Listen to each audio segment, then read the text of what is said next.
Always do it on my own, so I gotta get through it. And the only thing I know is to love what I'm doing. Never give up, never slow, till I finally prove it. Never listen to the no's, I just wanna keep moving. Keep my head up when I act, head up, that's a fact. Never looking back, I'ma keep myself on track. Keep my head up, staying strong, always moving on. Feel I don't belong, tell my thoughts to move along. Push myself to be the best, die with no regrets. Live with every breath, see my message start to spread. And I had so many dreams, then you hit your teens. Life ain't really what it seems, try to find out what it means. Always do it on my own, so I gotta get through it. And the only thing I know is to love what I'm doing. Never give up, never slow, till I finally prove it. Never listen to the no's, I just wanna keep moving. Yeah, I put out all this art, it's my only medicine. Yeah, everything I do, I'm just being genuine. Yeah, I'm sick of being screwed, feel my own adrenaline. Yeah, I do just what I do, and I hope you let me in, yeah.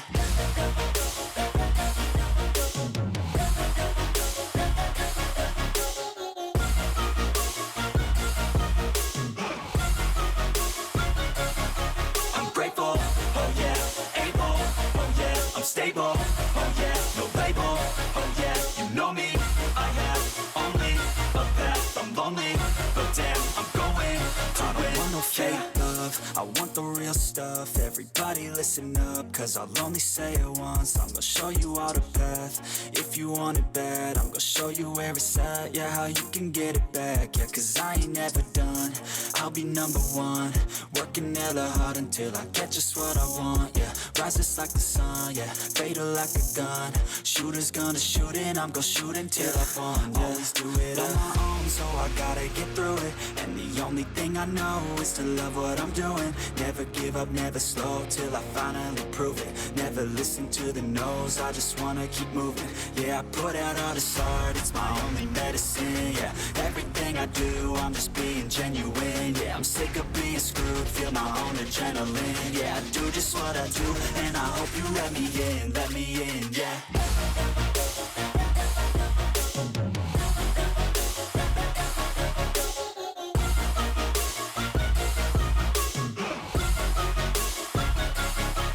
Grateful, oh yeah, able, oh yeah, I'm stable, oh yeah, no label, oh yeah, you know me, I have only a path, I'm lonely, but damn, I'm going to win, yeah.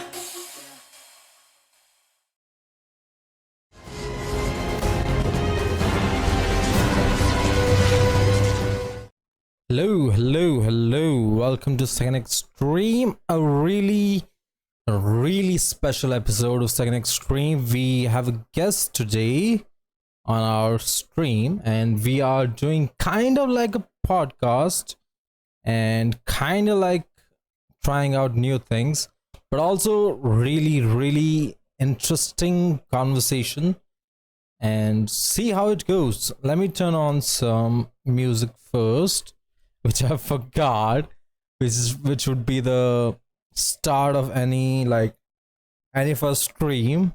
Me forgetting to do things. Where's the music?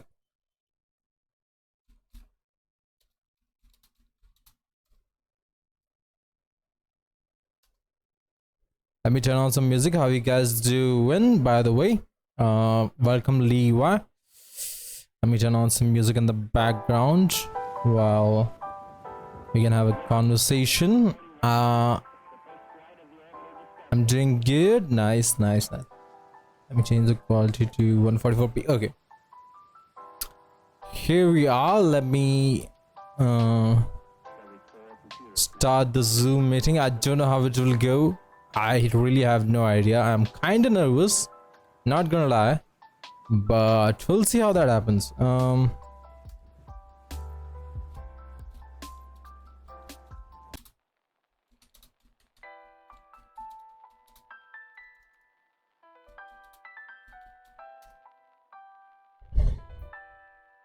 So here we are. I'm launching the wait, what happened? Launch meeting. Okay, Open Zoom meeting, and we should have Alex right here with us. Let's do it without video because I'm already doing the video right here. And yeah, what can I do? How can I introduce it right here? Let me add a new. Let's do window capture. Name it Zoom. Enter right here. It already entered the thing. Okay. Save. Let me minimize this. Move it right here. In the meantime, if you guys have any questions, prepare them, because this meeting might go on for a bit. Okay, it's connecting. Hello, John with computer audio. Are you here? I can't. I can hear you. Yeah. Yeah, you can't see me. I've joined without the camera because I'm doing the thing on stream. Yep. So No, I see you on the stream. Yep. nice. Okay, how you doing? Welcome. Thanks. Good. How are you? I'm doing great. We just had a long stream before this one. It should be just morning for you, right? It is. I woke up about 10 minutes ago. I had a late night. I was watching movies. I just couldn't stop. So. What were we watching? I was watching La La Land, which is that's kind nice. of an old one, but It's a good movie though. I like musicals. Yeah, the musical is good. I don't know why it's not showing the screen. Your beautiful face on here on the stream. Kind of weird. Huh. Okay. Let me see if I can fix see that. a blank screen. Yep. View full screen. Maybe if I do full screen. No. Is there a way to bring me in via Twitch directly? Twitch directly? I don't think so. You would have to have your own channel. I would have to like talk with you on your stream. I don't know why it's not working. Okay, let's just keep it without the extra baggage. But yeah, welcome. People Thanks. can hear you. Hey Davo, how you doing? And hey Levi, welcome everybody. Yeah, we have a very special guest. I'm kind of nervous, not gonna lie. I've never done this kind of stuff, and my stream is kind of known for all the hijinks that happens and all the crashes that happens because I have a potato PC and my electricity bill, not electricity bill, I'm trying to say, my electricity provider is not like that accurate. It just goes, my power goes away sometimes, so it's kind of weird. But yeah, and anything can happen, but we are here with you. So first of all, if you would like to introduce yourself, we would really love to hear it. Sure. All right. So, hi everybody. My name is Alex Marcus, and I am the CEO of a consulting company that specializes in recruiting software. I've had a very unconventional career, you could say. I started off after college. I was a fiddle player in country bands for about 5 years. I toured around the country doing that. Then I was a teacher in a juvenile detention center where I taught creative writing and chess. And from there, I became a manager at a nonprofit organization that helped young people get their high school diplomas. And from there, I ended up in human resources. And I can go into more depth in any of these stories, but I'm just giving the overview right now. So I ended up in human resources, and I'd always had sort of a enthusiasm for technology. You know, I have several friends who, including Rakesh, who are incredible with technology. I'm just very good at it. I'm not incredible at it. But what I was good at is sort of translating technological concepts into language that ordinary people could understand. So I was sort of a bridge between human resources and IT at that company. Nice. And and from there, I started my own company. This is in the middle of COVID. I started freelancing as a consultant, and then I picked up a Fortune 500 client. I was very, very fortunate. And that gave me enough money to break away from my full-time job and start my own company. And now I have one full-time employee and 3 part-time employees, and we're probably going to do about $1 million in revenue for our first full year.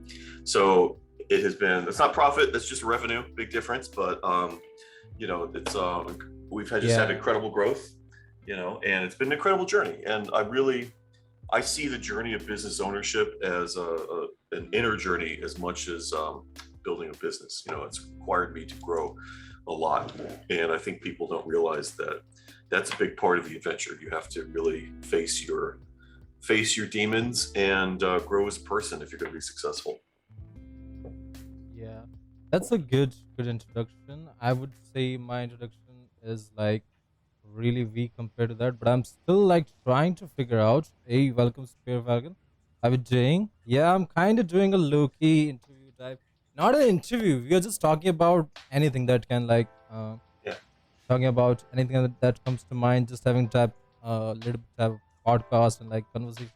I've never done it before, but I'm still trying to make the Zoom window. I think what it is I might have to like. No, something is weird. Shit. Okay. Yeah. So you recently started. It is kind of hijinks my stream. Weird stuff happens, and yeah, can't do anything about it. But something different's happening. You're shrinking. Why am I shrinking? I don't think I'm shrinking. Am I shrinking? It's just trying to show me an ad. Rakesh, so this is the first time I've ever experienced Twitch in my life. Yeah. I'm 45, so Twitch is not something that I grew up with. And so it's showing me a banner ad at the bottom. That's what I'm trying to figure out like to add your face on this thing, because it's just with just me, it's like a little bit boring, and I'm trying, but somehow it's not working. Let me see what else I can do. Apps. I'm not actually expert, as you can see. I haven't done many Zoom meetings, so I can't fix. For right now, let me see if I can do this thing. Now you can. Yeah, is it working? Yep, now it's working. There I am. Hey! Yeah. So Rakesh, I really wanted to tell the story of how you and I met, but I don't know if I'm allowed to tell that story. Nah, you can tell it, but don't go into the detail. Okay, we don't want anything incriminating on record here. I will tell the story myself. But you tell it, because you know what. Yeah, okay, I know what I can say and what I can't say. Absolutely. Before I do that, welcome everybody. Now you can see Alex's face. It was weird. I don't know, some settings, but now we can see him. And yeah, I think so. I would tell my story first. You have given your introduction. Let me try to give my introduction. I am kind of new to Twitch, so I started with like the same job that I met you in. What am I saying? Okay, I haven't prepared this. So I am what I am. I'm a guy. I'm a guy that is good with like technical things and all the software that comes with it. I'm not expert in everything, but I do know how to like get around stuff and find resolution quick.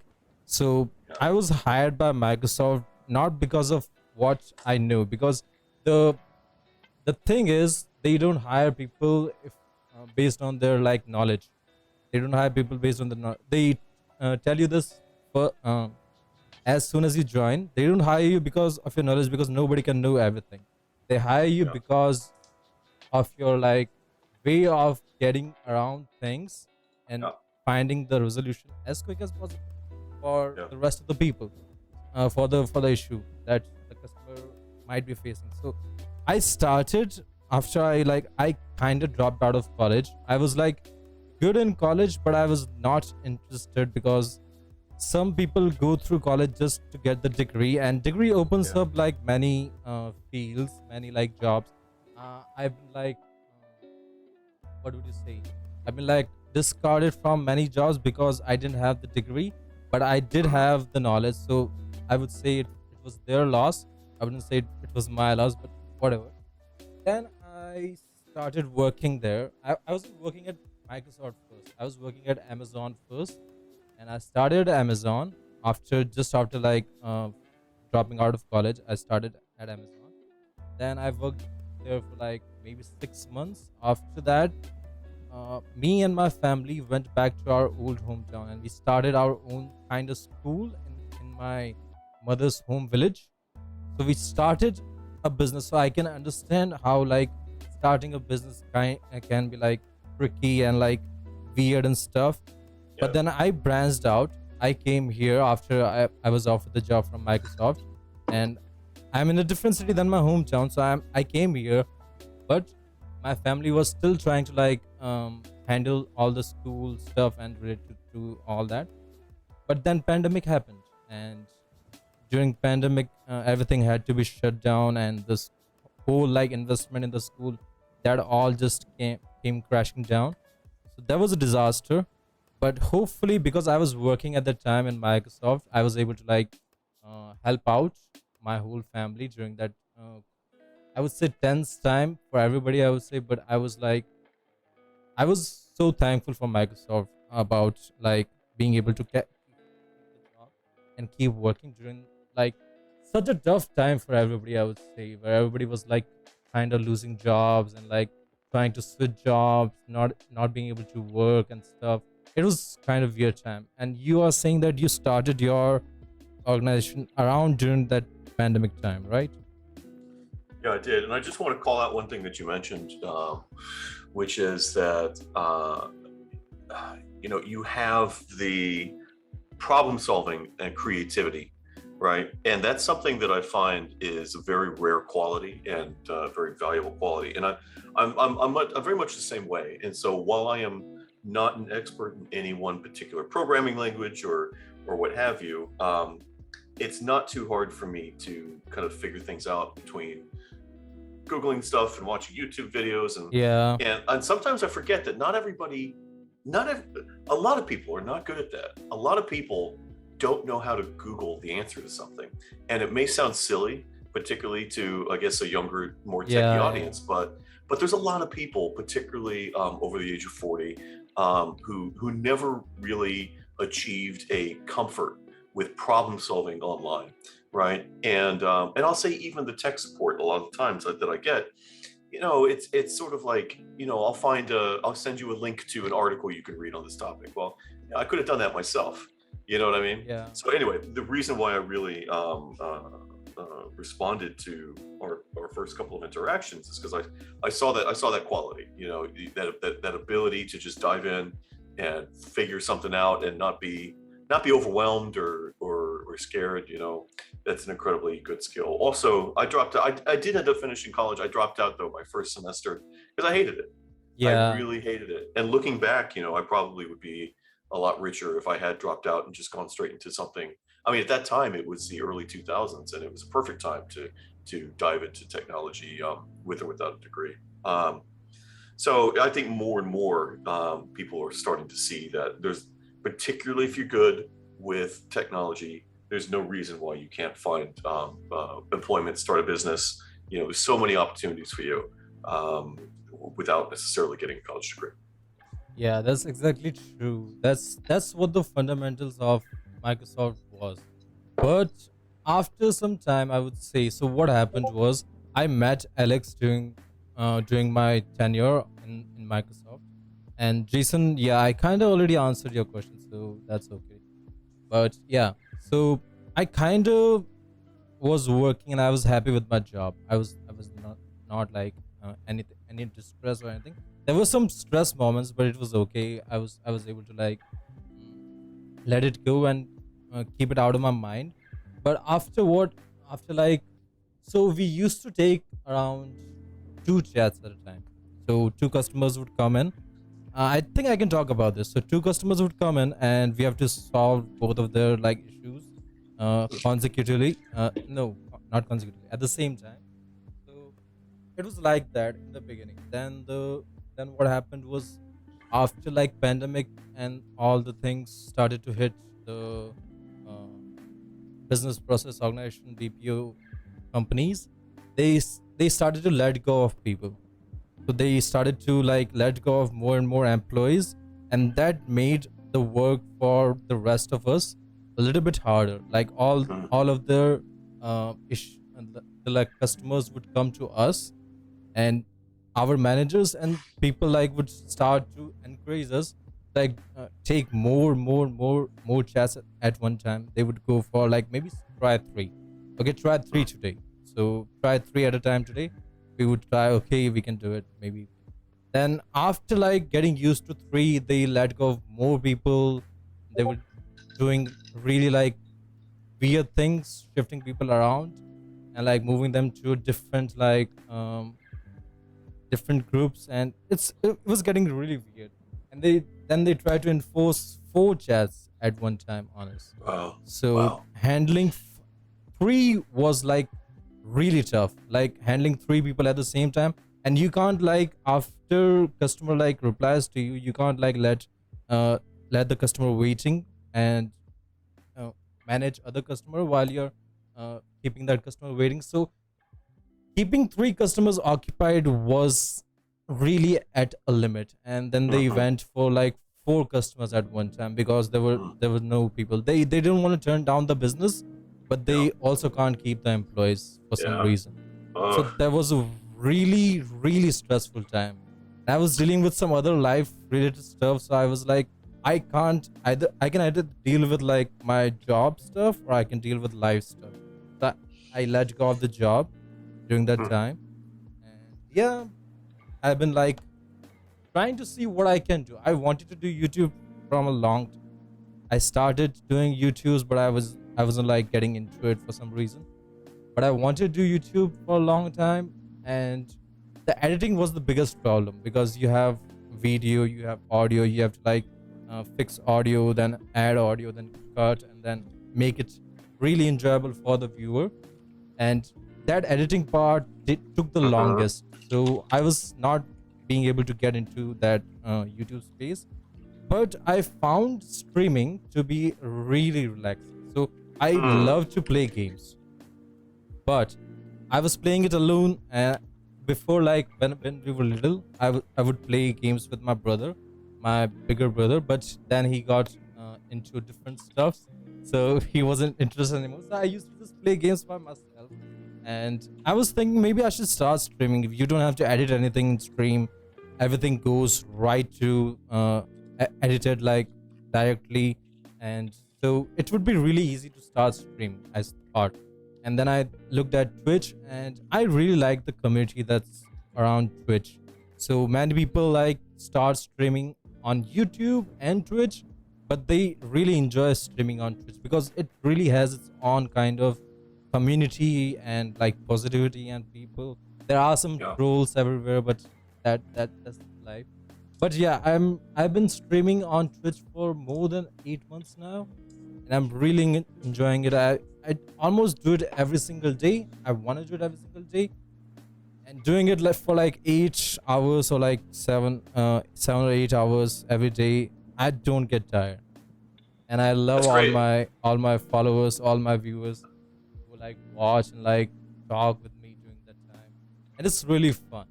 So, uh, That's really cool. And you're inspiring me. So I've been wanting to do LinkedIn Live for a while. So my most of my business development happens through LinkedIn, and LinkedIn recently started doing streaming. And so I'm thinking about I don't want it to be just me. Like I always want it to be some kind of interview situation. And maybe you could come to my LinkedIn Live at some point, because this is a very interesting thing that's going on right now, because really you and I are not supposed to have any kind of a friendship. You know what I mean? From a consumer capitalist perspective, Nah, right? Like you're you're on the kind other of side right. of the world. You know what? And I'm just a consumer that I'm going to know you for 5 minutes, and then I'll never Yeah. hear from This you is again. the first time Alex has seen my face, to be honest. Yeah, it He is. has Yeah. never seen me talk Uh, with my face on. yeah. So it's weird. Yeah. It's very interesting. You know. All the talks we ever had was via like WhatsApp and via chatting, Yeah. never face to face or Yeah. like with the That's audience. true. So it's kind of weird. Yeah. But yeah, I have like prepared some questions and stuff to just Okay. let the conversation go on. So I would Mhm. like to ask you maybe what's your daily routine like? So what's the day in the life of Alex Marcus, if I can ask? So in a, I certainly don't fit any of the things that you hear people talk about when it comes to um, uh, how to be an entrepreneur, or how to be successful in business. You know, I don't have some great structured routines and exercise plans and dietary, like I am I live my life exactly the way I want it. That is my routine, right? I've chosen not to get married or have kids, which a lot of people don't understand. And a Brag, lot of people, really? I'm gonna yeah, mute this. yeah. Give me a second. Give me a second. Okay. So there are some things I will tell you about those later. But yeah, Okay, all keep right. on. So I got up 10 minutes before this meeting, and Mm, that's what I usually do. I usually stay up to 2 or 3 in the morning, scrolling through social media and watching as we TV. all do, as we all do. And I roll out of bed at the last possible moment, and then I show up for a meeting with some executive. I put on, since I'm only from here, I only exist from here up. I put on some, I put on a relatively clean shirt, Mm. comb my hair, and I show up, and I'm having a meeting, selling very expensive services to some executive. And the reason why it works is because I do my best. What I've worked on the most is myself, in terms of like my mental health, my emotional health. And so I can show up to these meetings, and I think I'm more of a person than most people expect. And what I mean by that is, usually on a business call or a sales call, you get some typically young person who is like right out of college, right, who has an ego and a fragility, a rigidness and a tightness, right, that makes it impossible to connect to them as a human being. And my approach is about being relatable, being responsible. I am responsible. Like, I was going to tease you when you texted me on WhatsApp. I was going to say I'm famous for being on time and for showing up to things. So even if I'm asleep 15 minutes before this meeting, I have an alarm clock. I have an alarm clock that's called the Sonic Boom alarm clock, and it's like 5 times louder than your normal alarm clock, and it also has a vibrating puck that you put under your mattress. So that's what I've had to do. It's like I will set that alarm, and I will be up, and I may not have taken a shower, but I'm here. God damn it. But yeah, so it's like, I don't exercise anymore. I generally eat kind of healthy, but for the most part, I love being on the computer all day long. I love working from home. I am genuinely concerned about my staff and my customers. Like, I treat everybody I come into contact with as a person who has who I value and respect. So my approach, my habits, my routine. I'm very undisciplined in terms of my personal life. I really just, but to counteract that, or to, I don't know what the right word is there, but I'm using technology. So Calendly is a great case in point. Like, all of my scheduling is done through Calendly, and I've set up the parameters of Calendly so that it's manageable for me. So you will notice on my Calendly, there are no Thursday meetings and there are no meetings before 10 a.m., right? And there are no meetings after like 5 p.m. So 10 a.m. to 5 p.m., Monday, Tuesday, Wednesday, Friday, that's when I'm available. And whatever other chaos is going on in my life, right? I know I can and will show up for those times. So it's a weird balance. It's a weird balance, Rakesh. I feel like it wouldn't work for a lot of people, but I found a way that it really works for me. Yeah, that's a really good habit. So punctuality, I really like punctuality in a person. Yeah. That's like really great quality. I would say before I say anything, let me just talk about some chats that we have from Joker, who says lies he had to spend some time to get that gel in his hair. And we have Levi with like still no match for Linkin Park alarm clock, which I would agree with. Park alarm clock is the best kind of alarm clock. Linkin Park alarm clock. All right, I gotta check that out. Woo! I like the sound of that. But yeah, about punctuality, I would say you and me kind of have similar habits in that I want to be punctual whenever I'm like needed somewhere. So when I was working, there was like around 9.5 hours the whole like office time, but I would go there like 30 minutes in advance just to be safe if anybody needs me or something, or I can like start early and prepare some bits from something. My manager really liked that kind of punctuality from me, and he was like really happy about that. We are looking at Linkin Park. That's awesome. Nice. That is so hardcore. That is cool. Thank you for the session, Levi. And yeah, so my managers really loved seeing punctuality, at least punctuality in work. I would come maybe before them. I would like maybe come before them. I would stay for like 30 minutes after the shift was over. So if the office hours was like around 9.5 hours, I would stay there for like 10.5 hours.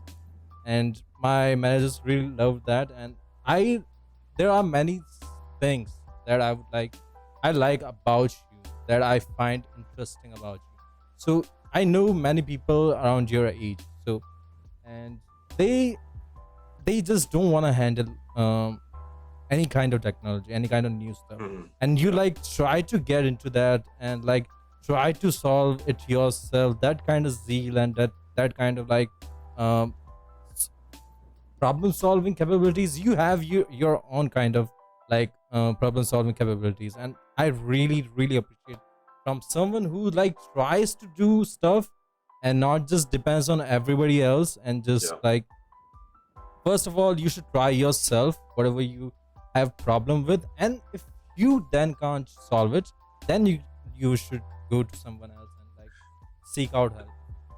But so let me jump in. So it actually has become a challenge for me in being a business owner because so there's a lot of things that I can do if I just spend a few hours at it, because having the fundamental technological skills to be able to learn how to do something is great. However, as a business owner, I've had to tear myself away from doing that because it is not the activities of a business owner, right?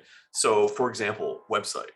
I just migrated my website. Well, I was going to, but I hired somebody to do it instead. But like, I built a website on GoDaddy. It was garbage, but I built it myself, and then I upgraded to Squarespace. It was a little bit nicer, a little bit easier to use, and then I needed to migrate it to WordPress because I needed a WooCommerce plugin, and WooCommerce doesn't interact with. Actually, we should talk about that. WooCommerce doesn't interact with Squarespace. So, any of those things, or like setting up my email newsletter, whatnot, any of those things are things that I can do. However, as a CEO, right? And I mean, I'm comfortable with that term. It seems like a little grandiose, but as a business owner, as an entrepreneur, right? I need to not do that stuff, right? I need to stop myself from that figure and just apply that part of my brain to business development and to marketing and all that stuff, which as a techie person, and so Rakesh, I've met a lot of people who in my business to business sales conversations who say like, wow, you're doing your own thing, like you started, that's incredible. I tried that and I stopped and I went back to working full-time for a company because it was so hard.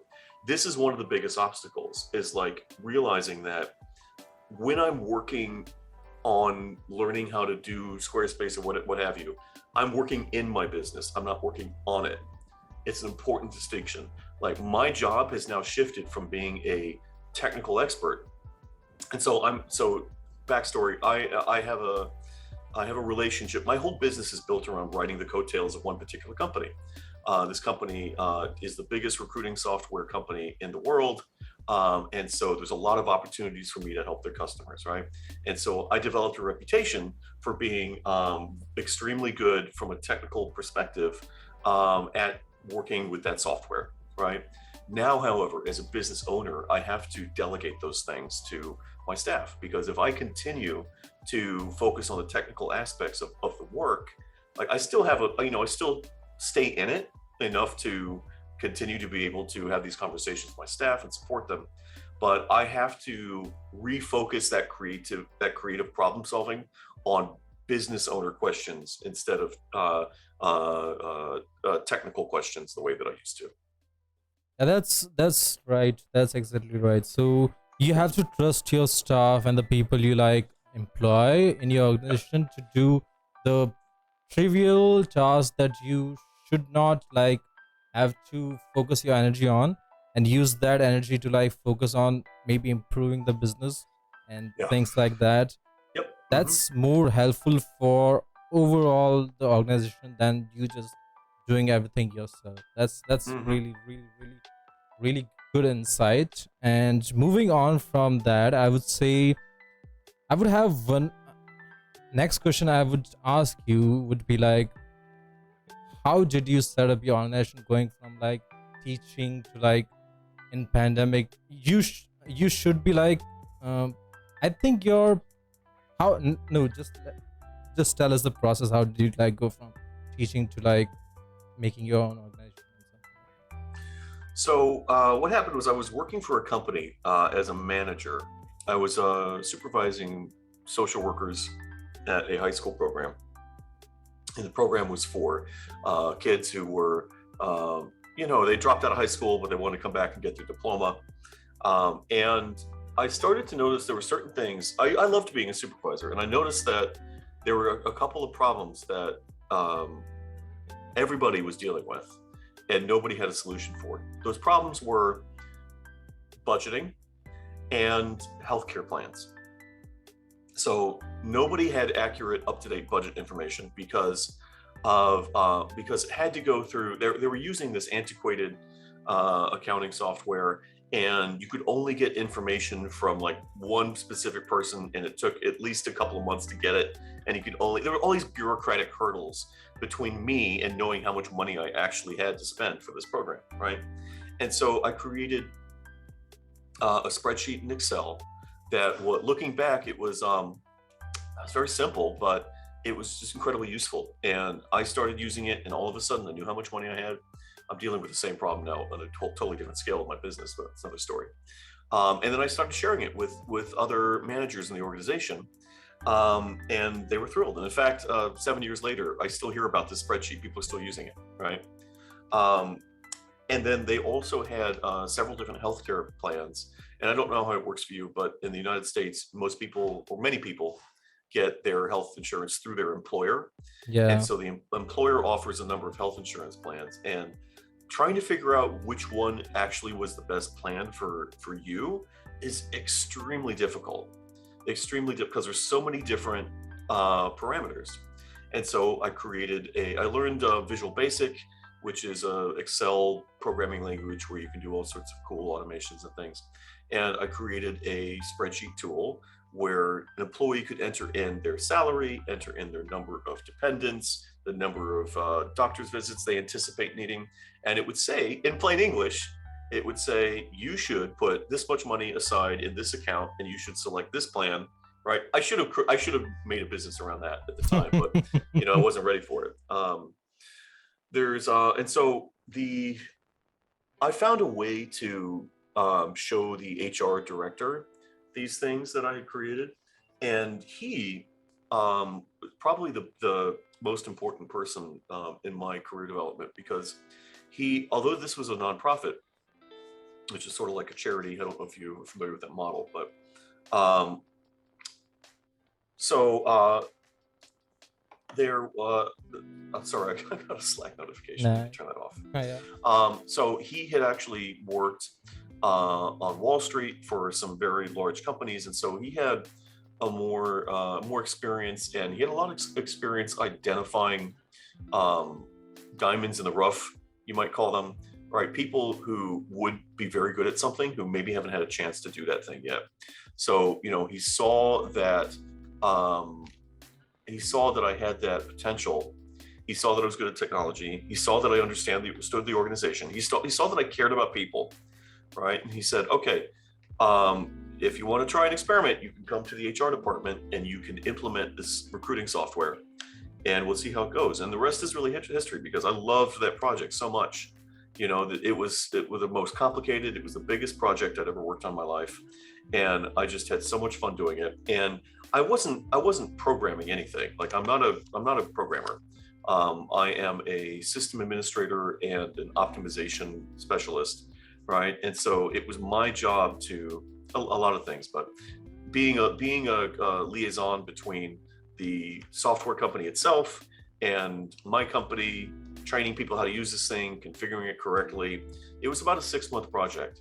And after that, gradually it became clear to me that there were no other opportunities for advancement there, because that guy left the company, right? So I started to think, well, what else can I do with this skill set? And that's when I started to look for consulting clients, and Yeah, that's a really good story about going from like doing one thing that you're good at and like really focusing on that and building upon it, and then making like everybody wants to make a business out of whatever they love to do. But if you can do it and you have to put in energy, it's really, really beautiful. So I would go. Yeah. I'm sorry to cut you off, but I got to jump in there. Like, yeah. I think there is a case to be made for doing what you're good at. Yeah. Right. And what I love to do, or what I did love to do, was music. Right. However, I was good at it. I was not great at it. Which instrument? Violin. Right. And, in a world without consequences where money didn't matter, yeah, maybe I would just play music all the time. However, what I'm exceptionally good at is what I'm doing right now. I have to close Slack. Hold on. It keeps opening up. Okay. And it's so I would just while you do that, let me just talk to Joker, who is also from US. And he's talking about there's a loss of jobs in America, budgeting and whatnot. Because when you care, you wish you didn't have a limit so you could do the best. Yeah. So I knew those plans, wish I took advantage. Yeah, I would say if you can do something with the healthcare system of America, because we all know what the healthcare system is like it's not really good and not really helpful. I would say we have universal healthcare in India because government provides us. If you get in an accident or something and you don't have the money, you just go straight to government hospital and they will do it for you, and really, really cheap, not as pricey as the private institutions. But having universal healthcare and thinking about not having that and have to deal with knowing which healthcare plan you should have, which employer you should which kind of employer you would need to get the healthcare plan you need. It's really complicated to just think about it. And if you thought about helping people with your idea about just inputting few of your information and just getting what you need, where you need, it's a really good idea. And Joker wants to wants to make bucks out of that. That's okay. I would have been a psychologist if money wasn't an issue, but it was, and also had a bad drug habit at the time. I can understand. I still try to learn more, but it's not anything I can pursue anymore. But it's still nice to know. Yeah. So, moving on from that, I don't know how to do this kind of stuff. If you had watched me like start the streams 8 months earlier, you would have like, what is this guy? Why isn't he like? He's like really weird. But I've like progressed so much and improved so much on myself doing the streams. That's like I'm really proud of myself for doing it, I would say. But this interview, I've never done this before, so I'm kind of nervous about it. You're doing great. You're doing great. I think you're doing great. I want to manage the chats a little bit better, but that's okay. So I think I saw a cat behind you, if I'm yeah. correct. Oh yes, that is Fiona. That is Fiona. She's a big part of my success. Absolutely, she's my most important advisor. I also have a dog, a female dog named Snowy, and yeah, I would give up anything for her. But yeah, on that like topic, let's just ask you: do you prefer cats or dogs, or have you had like cat? I hope you don't lose any respect for me now. No. Yeah, I'm absolutely. I respect. Absolutely a cat person. Absolutely. Okay, let me answer some like chat. You gotta come into the 2 pages. I have some questions. Okay, Joker, don't say what I need to do. I will like improve upon it if we do it later on. You seem very natural with your stream, indeed. Thank you, Devil. And Jason with the dog emotes. But I'm a go and do my own stuff. But good luck, thank you. Yeah. Totally spontaneous. Absolutely. I mean, but that really it suits our personality, right? Because both of us love to just sort of dive in and figure. I've always been comfortable doing that, and I forget that a lot of people aren't. You know, it's like every major decision I've made in my life has just been like, okay, well, let's do it. You know, and jumping in and figuring it out, and that takes, you know, it does take a little bit of courage. It's not easy for everybody. Yeah, not everybody will do that. You always fail at your first try, always, but you have to like improve upon it. Just learn from your mistakes. So you prefer cats over dogs? I would say I've had cats before. Did you have dogs before? Ever had dogs? You know, it's very sad actually. So I grew up in a family where you know, there was a lot of mental illness, and you know, we had some dogs, but they were not cared for very well, and I don't want to go into details because it's quite sad. Right. But you know, when I think of dogs, I always think of like animals that need more attention than they got and would suffer. I just remember the dogs in my family growing up. They were suffering from a lack of the right attention and love, and it was very bad. And so because cats are more self-sufficient. Don't give a shit about you.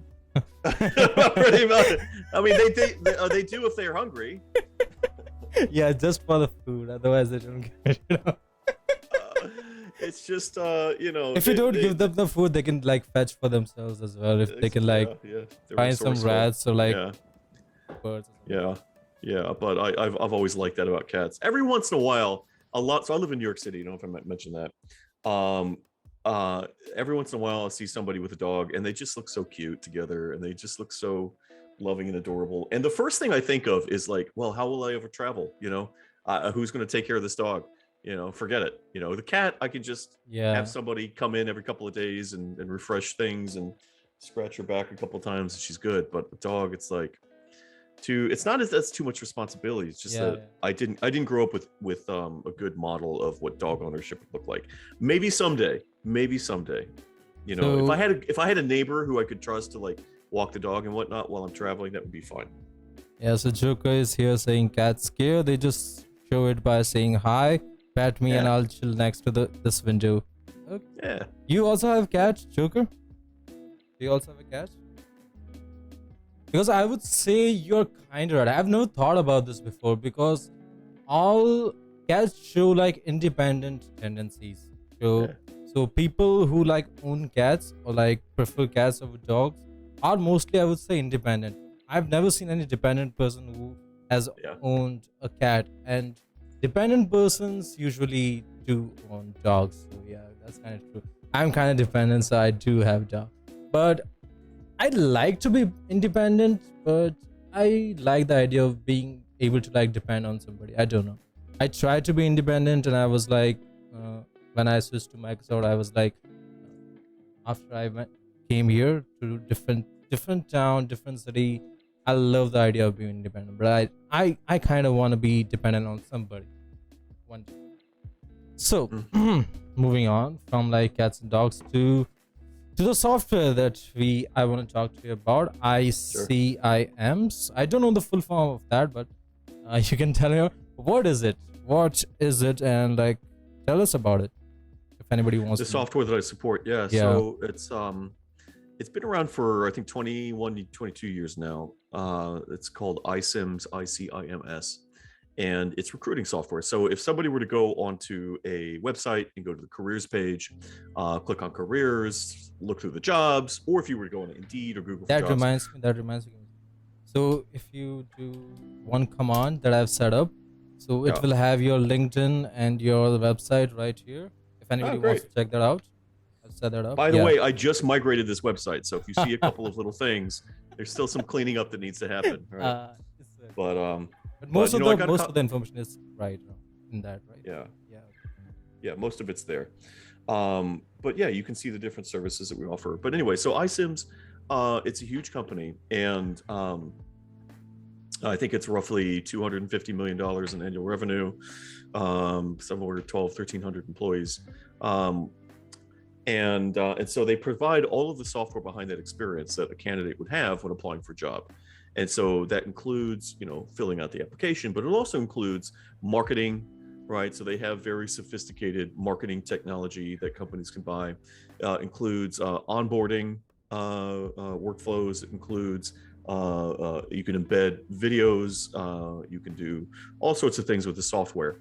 And so they have their customer base is, I think, 40% of the Fortune 100 right now, and then 45, over 4,000 companies worldwide using this software. So, a lot of for this particular niche, and that's been a big part of my business plan, is that I have really focused just on this one software, just on this one niche, and developed a reputation because I can't develop a reputation with Microsoft, right? I mean, like, I can develop a reputation with a company of this size because at the end of the day, there's probably only 5,000 or so people who I want to know that I exist, right? In terms of like people who would ultimately hire my company, right? And that's manageable, and I can do that with LinkedIn and the different things that I do on LinkedIn.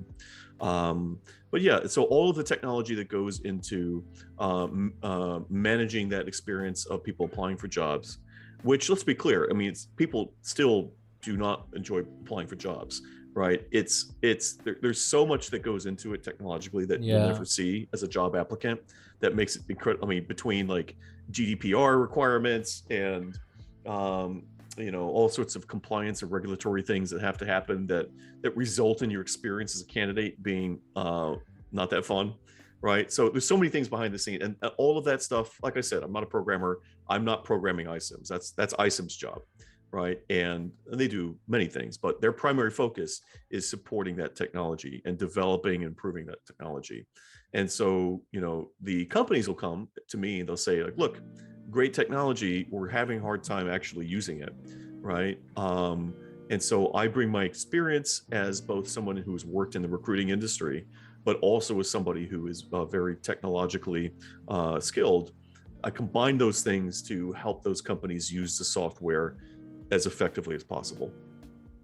Oh, yeah, that's really good. So I would love to know more about iCIMS, and really, it's kind of really intriguing software that just goes in the background. It's like having a shadowy organization like working behind the scenes when you're like applying for a job, and like it decides what you do, how if you get the job or not. It's intriguing to me. Like, I get pulled to stuff that are like that people don't know about, that controls us kind of a little bit, even though a little bit. And yeah, that's really interesting to me. So I would go, if anybody wants to check out iCIMS and something about all the things, go to the links and just check out Alex's like LinkedIn account or like the side website. That'd be really good. And what else should we talk about? I would say, so you talked about movies. You were watching La La Land. Do you have like any recent movies or shows that you really like? Do you like watch the MCU or The Boys or something like that? So I'll tell you, a very unexpected thing is happening to me in my mid 40s. And that is that I am starting to really experience nostalgia. I am starting to really. We all feel it. It's not just you. Okay, all right, but I'm talking like for 20 years ago. Like I am listening to the music and watching the shows that I watched when I was in my teens and 20s, and part of me feels like, actually, I made a TikTok about this because it was a stitch where somebody, a young woman was asking specifically people in their 40s if they listen to new music. And so, this also applies to TV and shows. Like, do I watch new shows? And less, the answer, more and more, the answer is no. I'm rewatching things that I loved in my younger days.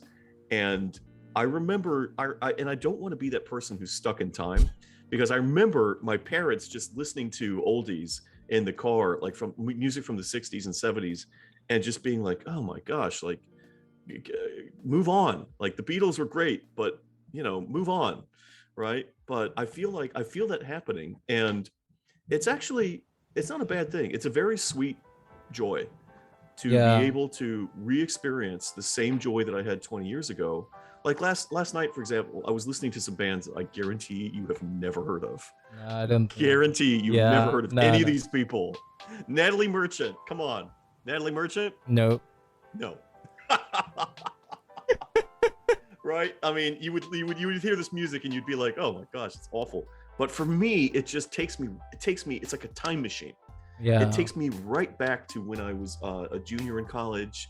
Yeah. And I was hanging out with this person and that person, and we were at a party and this and that. And I could just sit there and I could just savor these memories. They're so sweet, And so I always love being exposed to new things. My sister helps me with that. She turns me on to new music.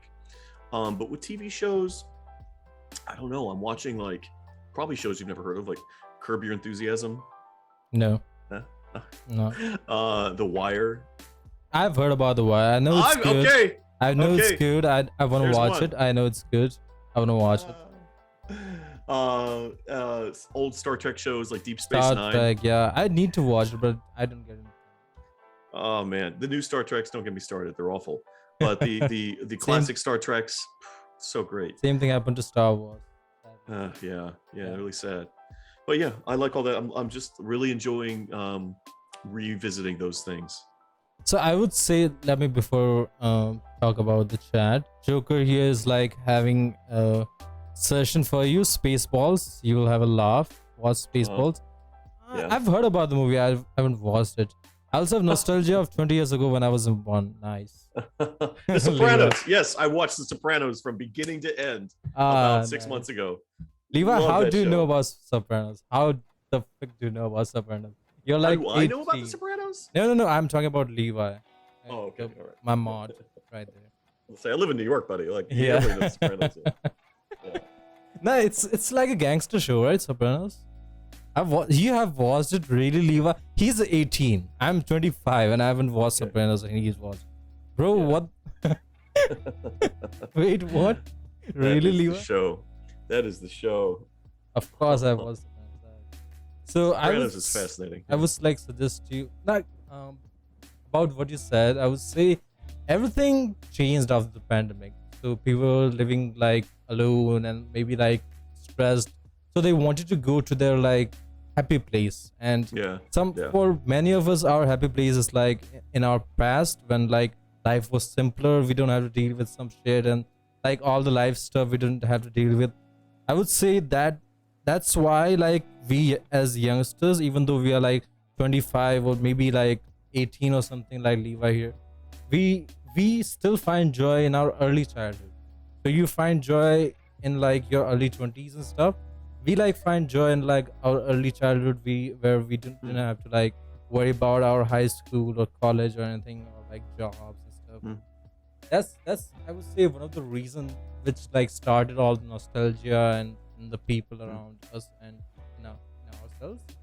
So it's not just you. That's what I was talking about. That it's not just Interesting. you. Interesting. Yeah, I remember when I was your age, I just wanted to leave the past behind me as quickly as possible. You know, I was not having nostalgic feelings about my childhood. Mm. Yeah. Yeah, 35. I thought I was old. No, I'm not 35. I'm 25, Joker. Never had makings of a variety TV watcher. Nah, man. I want to watch many stuff. I just don't want to waste my time on like shows that I would regret watching. Like maybe shows that like ended and didn't continue, like Firefly. I know about Firefly. Firefly is good, but it ended abruptly. It didn't get to finish its stuff. So I know about some of the stuff. I have like a list of things that I want to watch, but I'm here all day like talking with you guys and playing games with you guys. That's what I'm doing right now most of the time. So I don't get much time. But if I would suggest one show to you, if like you're even a little bit interested in like superheroes or stuff like that, I would suggest you The Boys. The Boys, Okay. yeah, The Boys Okay. it's an Amazon Prime. It's really freaking good show. It's in the third season, and it deals Okay. with like superheroes, but in real worlds, with like morally bankrupt superheroes going around and like um, big organization controlling the superheroes and what Uh, they do, what they don't do. It's really interesting. You would love it. It's kind that's of that's an gory. interesting spin. It's kind Yeah. of gory, but only watch it if you can handle like gory stuff. It's really good. Okay. All right. And moving on from that, I would say movies and shows. Do you watch any anime? Because I know you're trying to like. I know you're like in your early mid 40s, you'd say, but like you are. I feel like a children at heart. I don't know why. I feel like you're children at heart. So, do you watch any anime or shows like that? So I Or have you never ever got watched? Yeah. I never got into anime. You know, there's certain things where I don't know. There were subcultures of nerds Mm. growing up in my high school, and there were the group that was into Dungeons and Dragons, and then there was a group that was into anime, and then there was a group that was sort of like into just chess and academic quiz team and all that stuff. I there was a group that was into fantasy novels like The Hobbit, and I never like I always got along with all of those people, but my subgenre was around chess and academic quiz team, and I was in the orchestra, right? And so I never really got into anime, and so I feel like you have to get into it at a younger age to really appreciate it. Like now I just kind of don't understand. I don't understand the appeal, and I'm not disrespecting it in any way, because obviously there's a lot there that a lot of people enjoy it, but I just never it never appealed to me. Yeah, I would say the groups you're describing are like nerds who are like into comic books and like fairy tales Yeah. and stuff. Yeah, I'm yeah, part yeah. of the nerds. There are Okay, yeah. geeks who are like interested in like maths and like mathematical contests and stuff like Yeah, that. yeah. And there I are guess I'm more that. dokes. Yeah, there you are part of the geeks. And then there are dokes. So dokes are people who are like really weird and like weird stuff. Magic the Gathering. Yeah, no, I wasn't into Magic the Gathering, but that was a huge subculture in my high school for Yeah. sure. Yeah. So I would like to like talk to Donny Lucifer, first time chat. Who owns this channel? Ted Cruz on the left or Zayn Malik on the right? You think I'm Zayn Malik? Really? I'm Ted kind of Cruz! complimented. Oh no! Did somebody just call me Ted Cruz, or they called you Ted Cruz? That hurts, man. That hurts. Donny Lucifer, how dare you? How dare you? How dare you insult Zayn Malik and like and call my guest I'm Ted gonna Cruz? cry after this. Thanks a lot. I do own the channel. It's my channel. Welcome. How you doing today? I was in Man. politics briefly, very briefly. I was an elected official once upon a time. Ooh, really? That's I nice. was. Yeah. So yeah, so from moving on from anime and like we're talking a little bit about politics. Let's not get too into politics. But there are some stuff in like that's happening in America that's like really has like shocked through the Yeah. world Yeah. that I would like to talk about. Like I would Sure. like to know your opinion on. Hmm. So let's talk about America. Let's talk about the overturning of Roe v. Wade. What do you think Mhm. about that, and what are your thoughts about that as an American citizen? It's certainly shocking, and I don't think uh, I don't think most people on the left or liberals or Democrats expected this to happen. Or maybe I'm just naive, and maybe I'm not actually plugged into politics that much. But there is a lot of fear right now, and because the question the question that a lot of people are asking is what's next, right? In terms of Yeah, constraining civil liberties, and I feel like there is a difference between I'm going to use terms that are just so generalized and sweeping, and there's always exceptions, but I'm going to talk about the right and the left as though these were two completely distinct groups. There's always overlap and ambiguities and nuances, right? yeah, But I think that people on the right have an easier time mobilizing as one block. Um, because I was reading an article about this actually last night. Because the left tends to be more diverse, racially, ethnically. I think these things are true. Like, I'm not an expert, right? But it was an article about the problem that the left has with messaging and that's with what you're talking marketing. about, Jason. That's Yeah. that's what you're talking about. Yeah, Yeah. And so, it's easier to message something when the people you're messaging to are a pretty homogeneous group, yeah, right? One message for everybody can get behind it. And I think there's so much anxiety. And I think part of this anxiety is much of it comes from the rate at which civilization has been changing, right? And so there's a lot of people who are extremely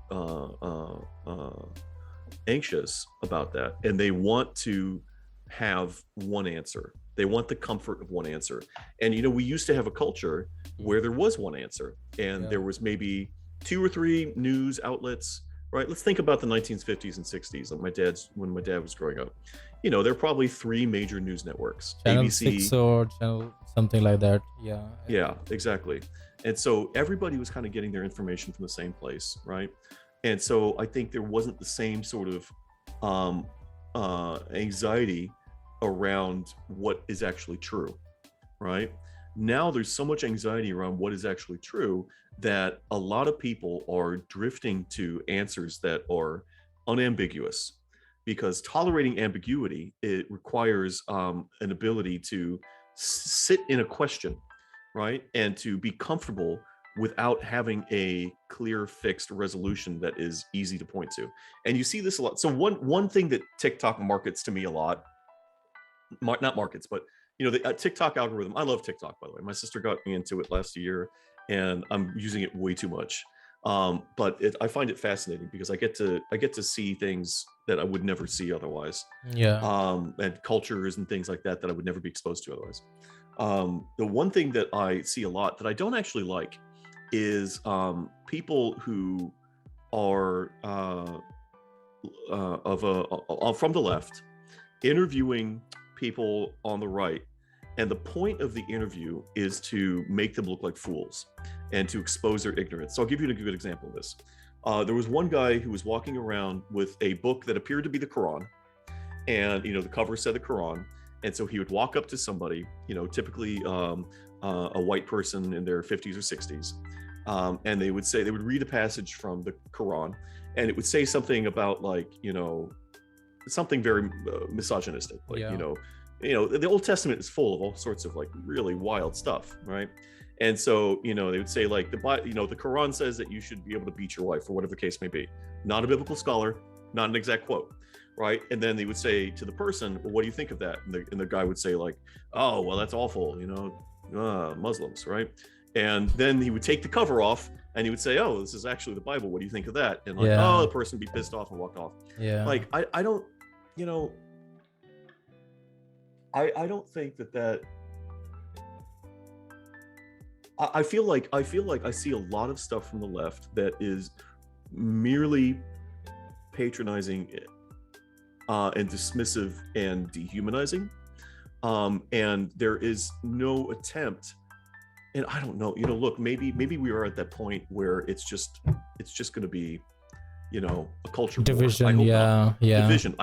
But that to me, I can't sign up for that. You know what I mean? Like, there has to be, for there to be any hope whatsoever, we have to put effort toward finding common ground. Yeah. And going around and making people feel foolish. That guy who he interviewed now has all the more reason to never question any of his assumptions, because obviously liberals are just jerks that want to make him feel like an idiot, right? So I'm interested in, like, how can we find common ground? There are certain things that we're never going to agree on. Absolutely, I get that. There are certain things that are simply non-negotiable for people, and I don't know what you do with some of those things, but I do know that if we don't put effort toward finding our common humanity, it's all going to that's a very bleak outlook. Yeah. Very bleak outlook. So I don't know. Everybody's scared. I mean, I've heard these reports of what the rest of the world thinks, and it's certainly it is a very, very, very crazy time for this country. And I don't know where. I would say, like, when I was growing up, I had a really like beautiful image of US.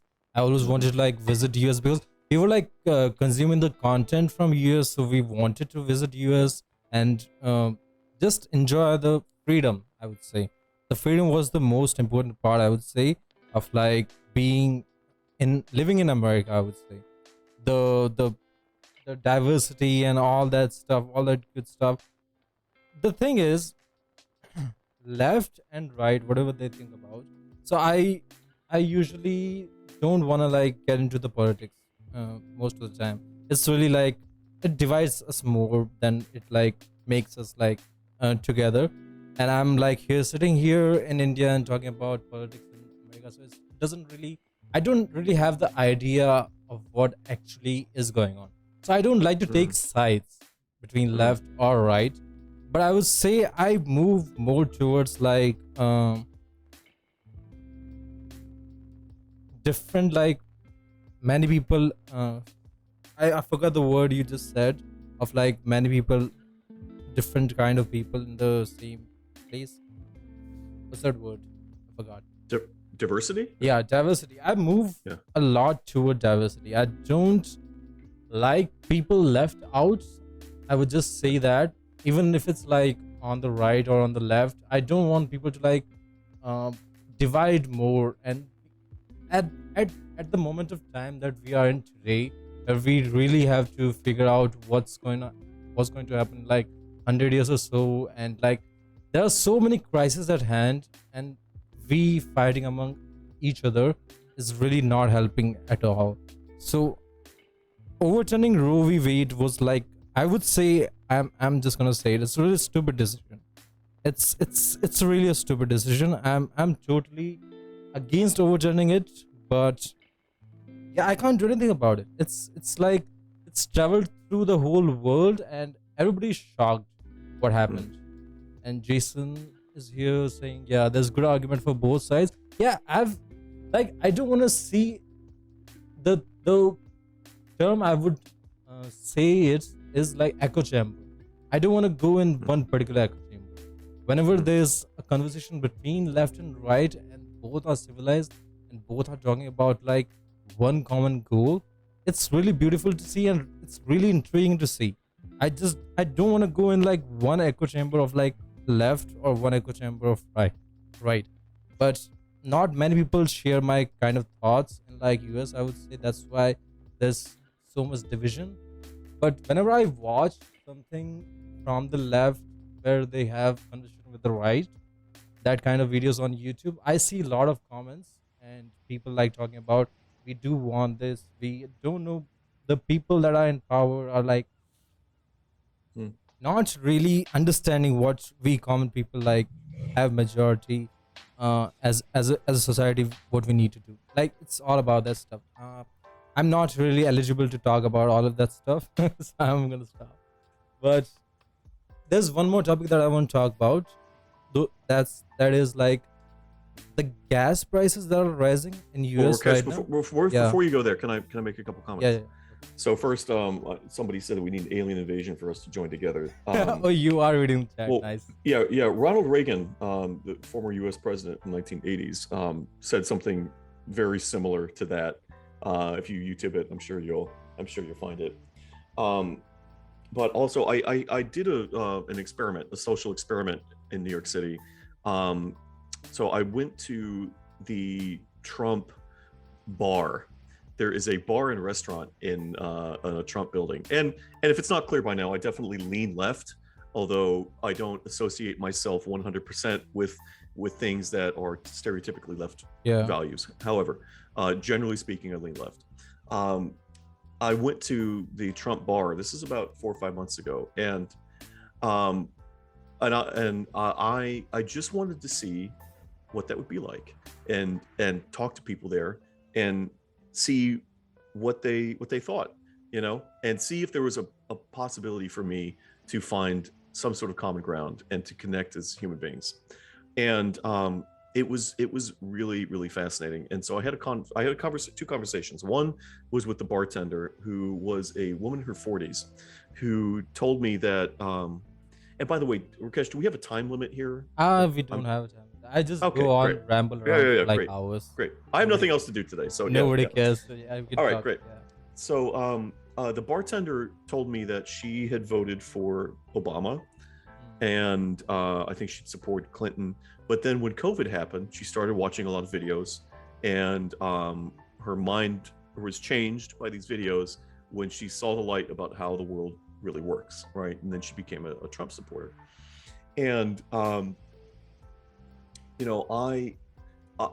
told her, so I did want to have one little argument with her just to see how she responded, right? And so I pulled up the White House website, and I looked at Trump accomplishments, right? And the first thing it said was something about the China virus, right? And I said, this is a very good example of, I said, first of all, can we agree that words are powerful, right? She said, I agree, words are powerful. And I said, calling it the China virus is, to me, an irresponsible choice of words, because it stokes the flames of xenophobia, right? And makes it more acceptable to discriminate against Chinese immigrants in the United States, right? And she said, well, what about the Spanish flu? And I was like, that was 100 years ago.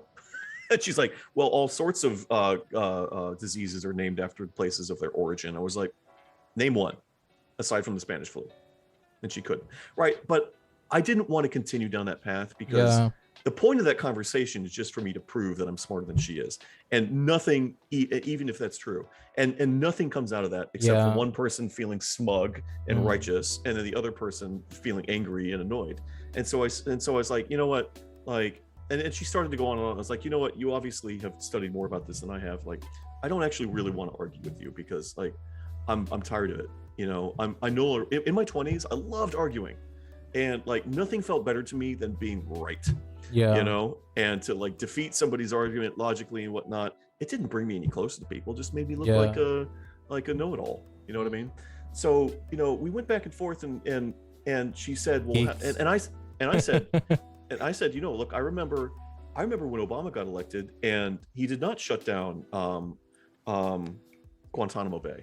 I don't know if you remember that, but so Guantanamo, after 9/11, we had this detention center in Guantanamo Bay in Cuba, where they were waterboarding people, and there were all sorts of things that they were doing there that people said violated the Geneva Convention and were torture and were illegal. And one of Obama's campaign promises was that he was going to shut down Guantanamo Bay. And I remember, a few months into office, it seemed like he was just double downing on it. It's just like, it didn't seem like there was any intention of shutting down Guantanamo Bay. And I told her this, and I said, I too have had my disillusionment and feelings about the Democratic Party. And she said, well, how did you feel when that happened? And I said, you know what? I felt confused. And frankly, so many things are just profoundly confusing to me. even as a relatively well-informed adult, I still, figuring out what's true is, if somebody tells you they know what's true, they're leaving out a lot. You know what I mean? Yeah. So what we kind of arrived at was that money is being made sowing divisiveness, right? The reason why we feel this way and feel this animosity toward each other, in my opinion, is because it increases engagement with social media. Yeah. Right? It keeps people glued to watching videos that make them feel more justified in their opinions on both sides, right? Yeah. The reason why we are so torn apart right now is because a lot of money is being made maintaining that state of affairs, right? And by the end of the conversation, she'd actually kind of warmed up to me, because I forgot to tell you this, but like, I sat down and said, I'm a flaming liberal, and I'm just here to have a and I showed my hand. I didn't pretend I was anything other than that, right? And so she was on the defensive from the get-go, but by the time we'd finished this conversation, she was actually smiling and shook my hand. And then I had a conversation with a couple from Oklahoma who were on vacation, and they said, we thought all our friends in Oklahoma City told us that we'd be forced to wear masks and everybody would be really mean to us about it and whatnot, and the opposite is true. And I was like, wow, that's really cool.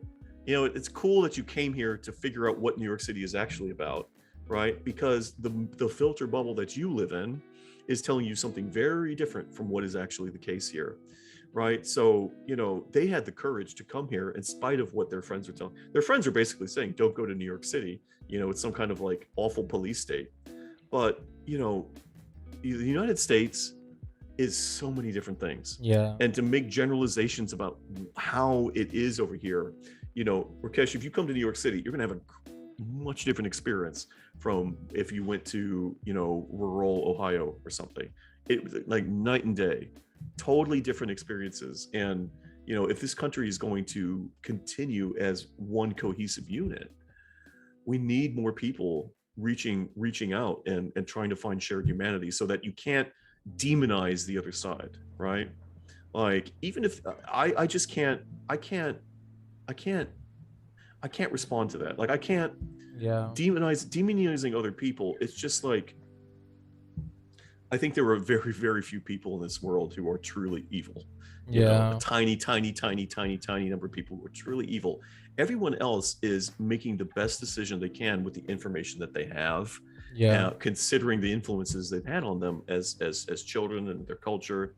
And I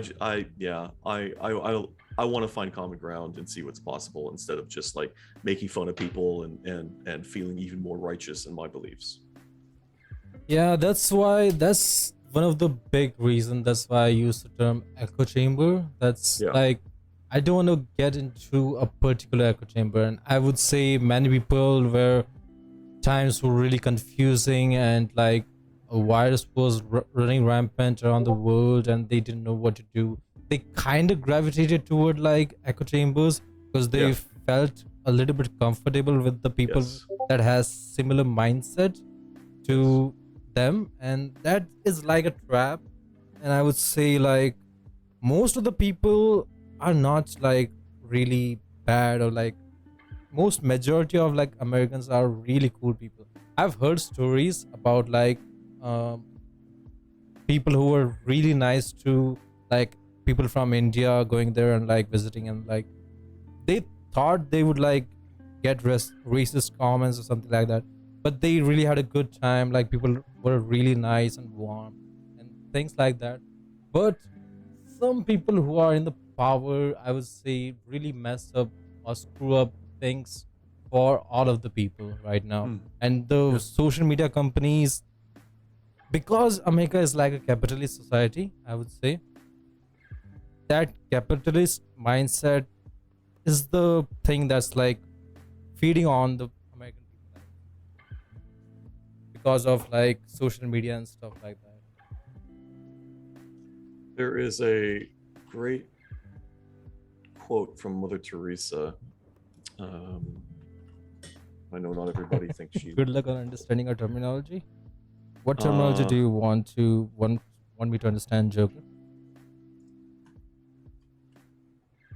Yeah. oh, I don't know if I'm gonna be able to find it. Well, anyway, Yeah. I think it was her opinion that there's a great sickness in Mm. the United States, you know, and the materialism Yeah. is part of that. Um, Yeah, you are. That's kind of true. That's what I think. And people tell me that I think too much. People tell me that I'm young, but I think like an old person or something because I think too much about stuff that I don't really need to think about. But I know it will come into play at some point in my life. And yeah, that's why we're here. That's why we're talking. yeah, If I was like not thinking about stuff, if I was like not interested in things and like not doing things that other people were doing, and like if I was doing things that other people were doing, I wouldn't be like sitting here talking to you or doing like streaming, anything like that. I would be I just used to get doing that too. what normal people Yeah, do. yeah, But I got that. I got that yeah, too when I was your age, and I think there's a place for people who think too much. You know what I mean? yeah, Um, we're not. It's difficult to mobilize people who think too much, and that kind of goes back to what I was saying about the left. that's kind You of know, true. That's kind of right? It's yeah, because we see multiple perspectives, right? It's hard to, I don't know, like I don't think we need. I used to think that thinking too much was a virtue and that more people should think too much. I yeah, no longer think that. yeah. I think that Same. it's just our particular role, Yeah, our particular makeup, and it makes us useful for certain things, yeah. right? And not useful for other things, right? But if you want some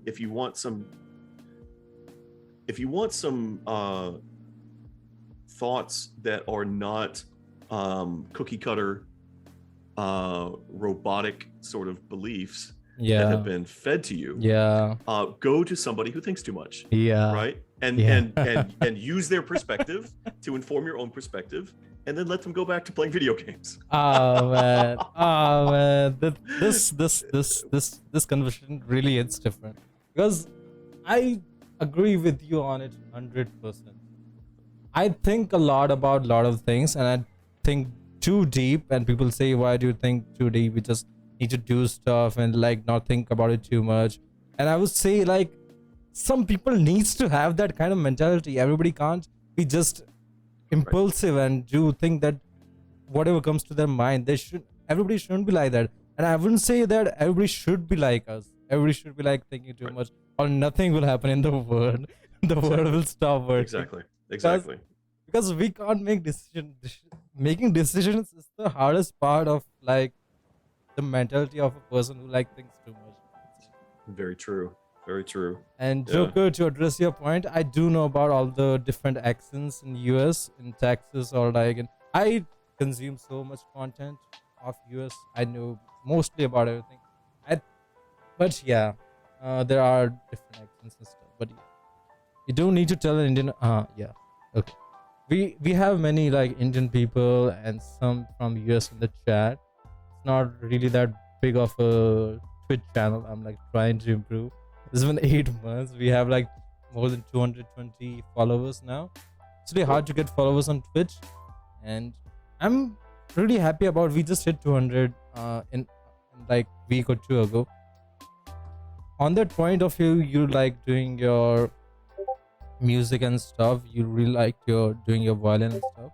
So I always had like an interest in art and like creative stuff. I still draw. I've told you about it, I think. Uh, Jason, can Alex understand a Boston accent? I think he can understand a Boston accent. But yeah, uh, yeah, I have an interest in art. I wanted to go pursue that interest, but really couldn't do that. I used all my free times consuming content and playing games and stuff. So I found a way to like release all my creative tendencies via like streaming and stuff, and I'm really enjoying that. But because I liked like singing, I was in a singing group in like high school and stuff, but that didn't go too far. So I started doing karaoke streams. Like I started to branch out and do whatever I want on like streaming. When I started, I was like just playing games, just talking Yeah. about games, not talk about anything else, and just like try to meet people and stuff. I was like really. I will show you my like first ever stream. I still have that on my YouTube somewhere. But like it's really I have really low energy. I don't know how to talk. I don't know stuff like that. That really the doing streams really changed me as a person. I would say like I get to talk many people. I get to find many interesting people, hear about their stories, and that's one of the reason. Like when we thought about like just talking and chatting. Fiona, she is cute. So when we thought about like just talking and chatting, suddenly my creative mind just came up with the idea. Let's do kind of a podcast. Maybe the people will like it. Maybe people will not like it. We'll see how that goes, and might be interesting. You are nervous, but you can still do it. Kind of like that. That's how it went, and that's why we are here. Imagine socializing. Yeah, that's kind of true. TF, we doing, and yes, he could. New York and Boston accents are different. Really? Yeah, Oh yeah. I think they are different, Yeah. but I think people can still understand.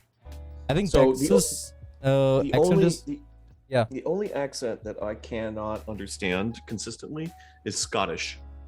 Like a very strong Scottish accent is difficult for me. But any other American dialect, it's no problem. But New York and Boston are very different, for sure.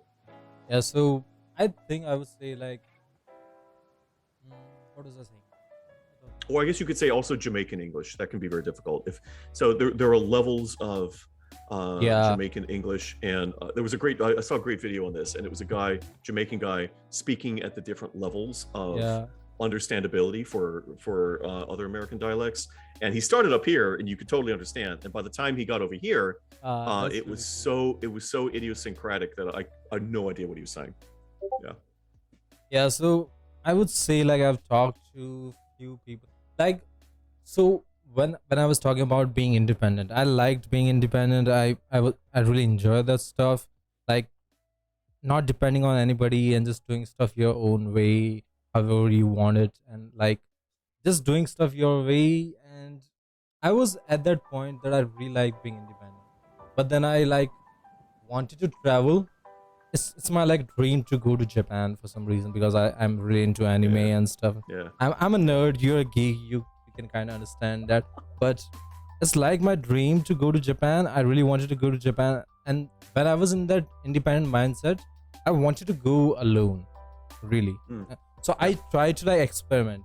I went to a different city that's like really I the city when I changed my when I got the Microsoft job, I changed to a different city, but that was really close. So I was like kind of familiar to the place. I really knew the place, so it wasn't really an experiment, to say the least. So I went to a bigger city and like far away city to just do the experiment if I can like handle everything or if I will get overwhelmed or something. So I went alone and I really struggled. I don't know why. I struggled because I wanted someone to talk to, but I couldn't trust anybody to talk to. You can understand, like when you go to a new city, there's people who will like just be your talk to you or be your friend to just like steal something from you or like do you any like you don't want to get involved in this stuff. Like if you go to a different country, you would understand like I might not trust this person who's like being really friendly to me for no reason. I might get mugged or something. He might take me to like a background. I don't have the words for it right now, but that's the kind of like feeling I had. So I couldn't trust anybody there, but I do wanted to talk to people. I do wanted to talk to people and like get to know the city, but I felt so alone at the time, and it was at the point that I was like done with the pandemic. I was like, no, I don't want to live alone, but I can like enjoy things alone. Maybe if I go to new city, if I go to beach alone, maybe I could enjoy it. I've never been to a beach, so let's try to go to beach. I went to a beach and I really didn't enjoy it without anybody. I called my friends and stuff, and I was talking to them, but I felt like if they were with me at that moment, I would enjoy it more.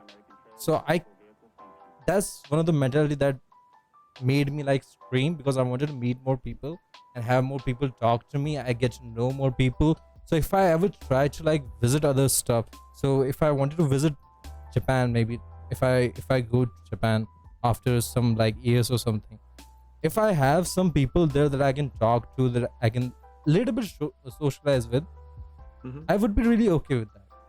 Mm. I don't want to go there alone. There's like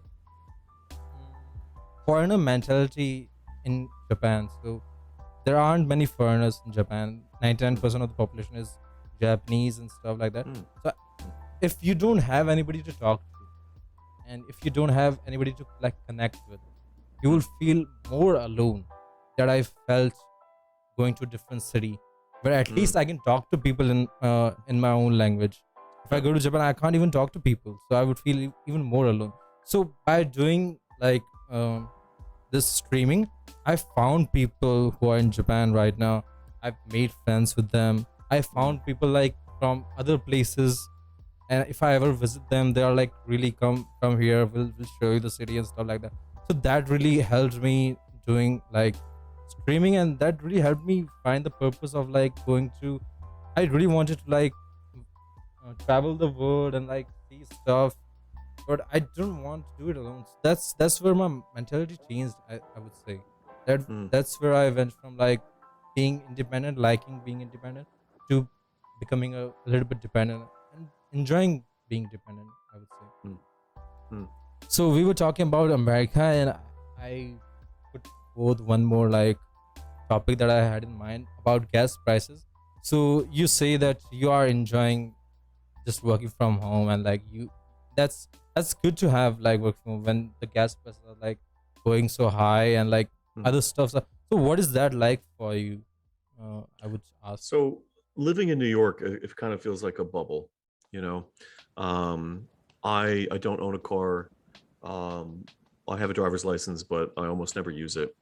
Um, I did actually rent an office space last week because they're doing construction across the street from me, and it's driving me insane. So I got an office in Midtown just for a month, and that was very nice. But I took a cab there and I walked home. It's not that far. So, yes, do I know? I'm certainly noticed the prices of groceries and everything going up for sure. Um, but I'm not. I feel like when you're pumping gas into your car and you're seeing the numbers go higher, higher, higher, higher, higher, it's a very palpable Yeah. experience of what's going on. My experience of what's going on is it's not as palpable, um, because it's just not it. Gas prices are really in your face if you're a car driver, Yeah. right? I'm not a car driver, so I'm just not as aware of it. Of course, I see it in the news all the time, but yeah. And I if won't you say I can't say it doesn't affect me. Of course, it affects me, but yeah. it's not in my face in the same way. So all of your staff also like works from home, or like do they have to travel or something? Everybody's work from home. It's kind of Yeah. I would say. I love it. I mean, at some point, at some point, I want to get everybody together Yeah. in one place and maybe do a couple of day workshop or something like that. But for right now, it's all remote. I have 2 staff in Texas, 1 in New Jersey, 1 in Connecticut, 1 in Minnesota. Nice. So I would say that I really hated working from the office. Then pandemic happened, then I started working from home. I really enjoyed working from home for a while, but then there was nobody to talk to, and really felt alone. So I started to kind of hate working from home again. And Mm. if I can, I mean, I enjoy streaming. Obviously, I have to do it sitting here. I can't like run and like play games at the same time. But if I can find a job that doesn't require me to work from home, makes me do like physical work, that would be like really good for my physical health, and like I don't have to use much of mental space or mental energy in that job. I really enjoy, like, for me the best job would be like of a barista or something. I get to talk to more people. I get to just walk around all day doing like serving people whatever coffee and stuff.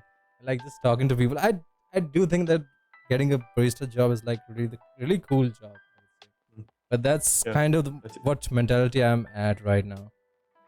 Can't do Yeah, anything I love. about what I'm doing, but wanna do something. Yeah, I loved working in restaurants. And I was a barista, I was a waiter, I was a dishwasher. I had many different jobs. But in college, that's how I paid my way through school is food service job, and I love those jobs. And it does put you into contact with many people, many different types of people. So it might be a good thing for your need for socialization. I have become very so I am an extroverted introvert. I've heard it called. Like, I can be extroverted, however socializing is something that I need to recharge from.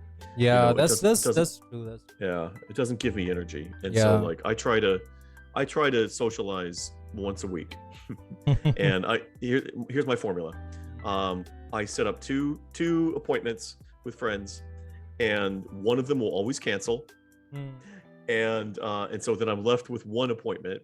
And if I have to do that, I do it and I end up enjoying it. But if they cancel too, then I feel like that's great for me, because I actually do very much enjoy being on my own. And Yeah.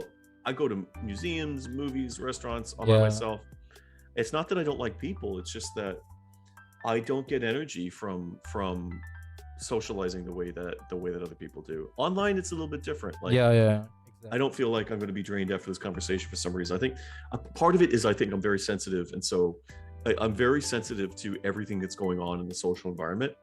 When it's in this environment, it's just you and me, very focused. But if and a cat, right? But if I'm out at a bar or a restaurant or something, it's me, the other person, the wait staff, the restaurant itself, what's going on outside the windows. I get very overstimulated, and it's Yeah. a constant effort for me to stay focused on the person in front of me. And when I can't, I start to get frustrated and I start to tune out. So it's something that I used to think of as like a bad thing, but now it's just like, that's just how I'm wired. Yeah. That's just how it is. It's not going to change. So when I go out, I enjoy being able to, if I go to a museum, I'm not trying to focus on both the art and the person with me. I'm just focused on the art. If I go to a restaurant, I can just focus on this great food, and I don't have to worry about being witty and carrying on a conversation. And most of my friends don't really understand this, or they get it, but they don't really experience it. Yeah. But I've just sort of come to embrace it because it's not going to change. That's how I am. I mean, my dad is much more that way. My dad is, I think, well, yeah, I think he has those same qualities, but more, yeah, my mother was more extroverted. I think I got sort of a mixture there. But yeah, for the most part, like, I'm very happy. I'm very happy just on my own. I occasionally would like to share things with somebody, and I have a very close circle of friends, yeah. 4 or 5 friends, and I see most of them once a year. One of them I talk to every day. And that's that's I would kind of say how I like it. I would say Yeah. you have similar qualities to me. We did like I was like feeling frisky one day, and I tried to like do a personality test. Yeah. Everything okay? Okay. Fiona's destroying something. I was trying to figure out. Always cats are always Yeah. destroying something. Yeah. So yeah, so we tried to do a personality test on the stream, and I found the personality after like answering maybe like 100 questions. And so I was like sharing stories, why I think what question, why I choose, why I agree with this question, why I don't agree with this question. So I do a lot of random things on stream. So I was doing that one day. And what kind of test was it? What was the name of it? It's like 16 personal. I would show you the link.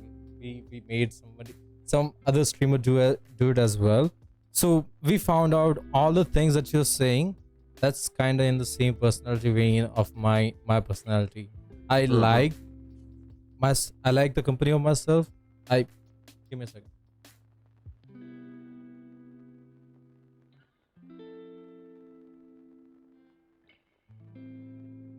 Okay.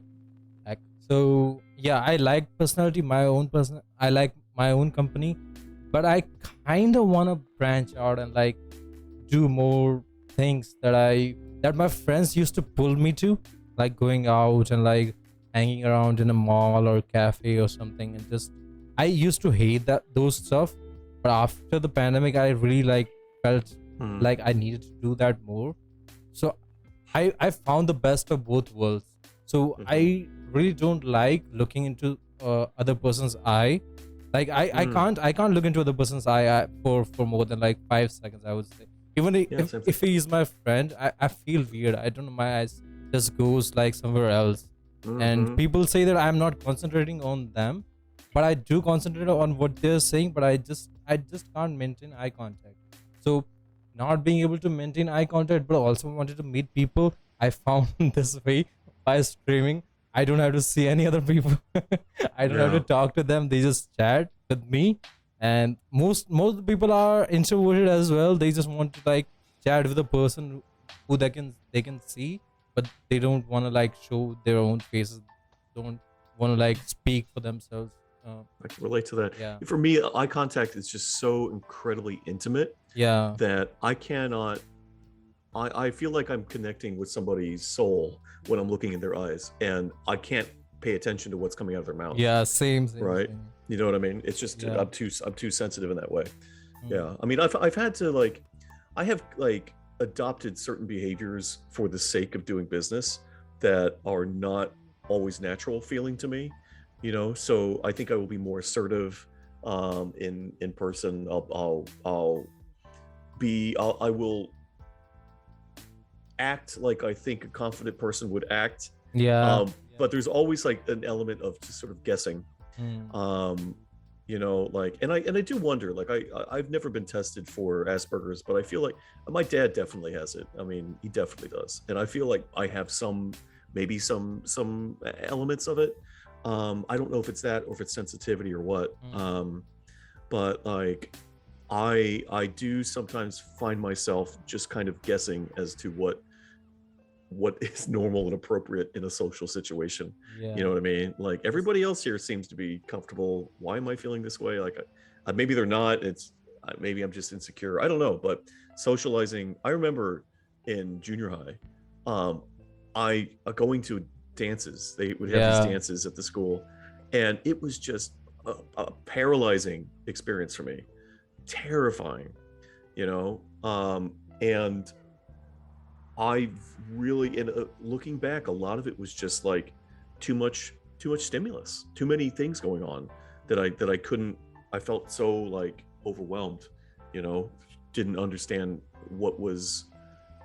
I don't know. I didn't understand how anybody could find that fun and relaxing, you know. I have met a person from like who is from US, who is from like I forgot where he was from, but he's from US, but he's like living in Japan right now, and he's also like he just hit his 40th birthday, and he does like IRL streams, and you kind of remind me of that guy.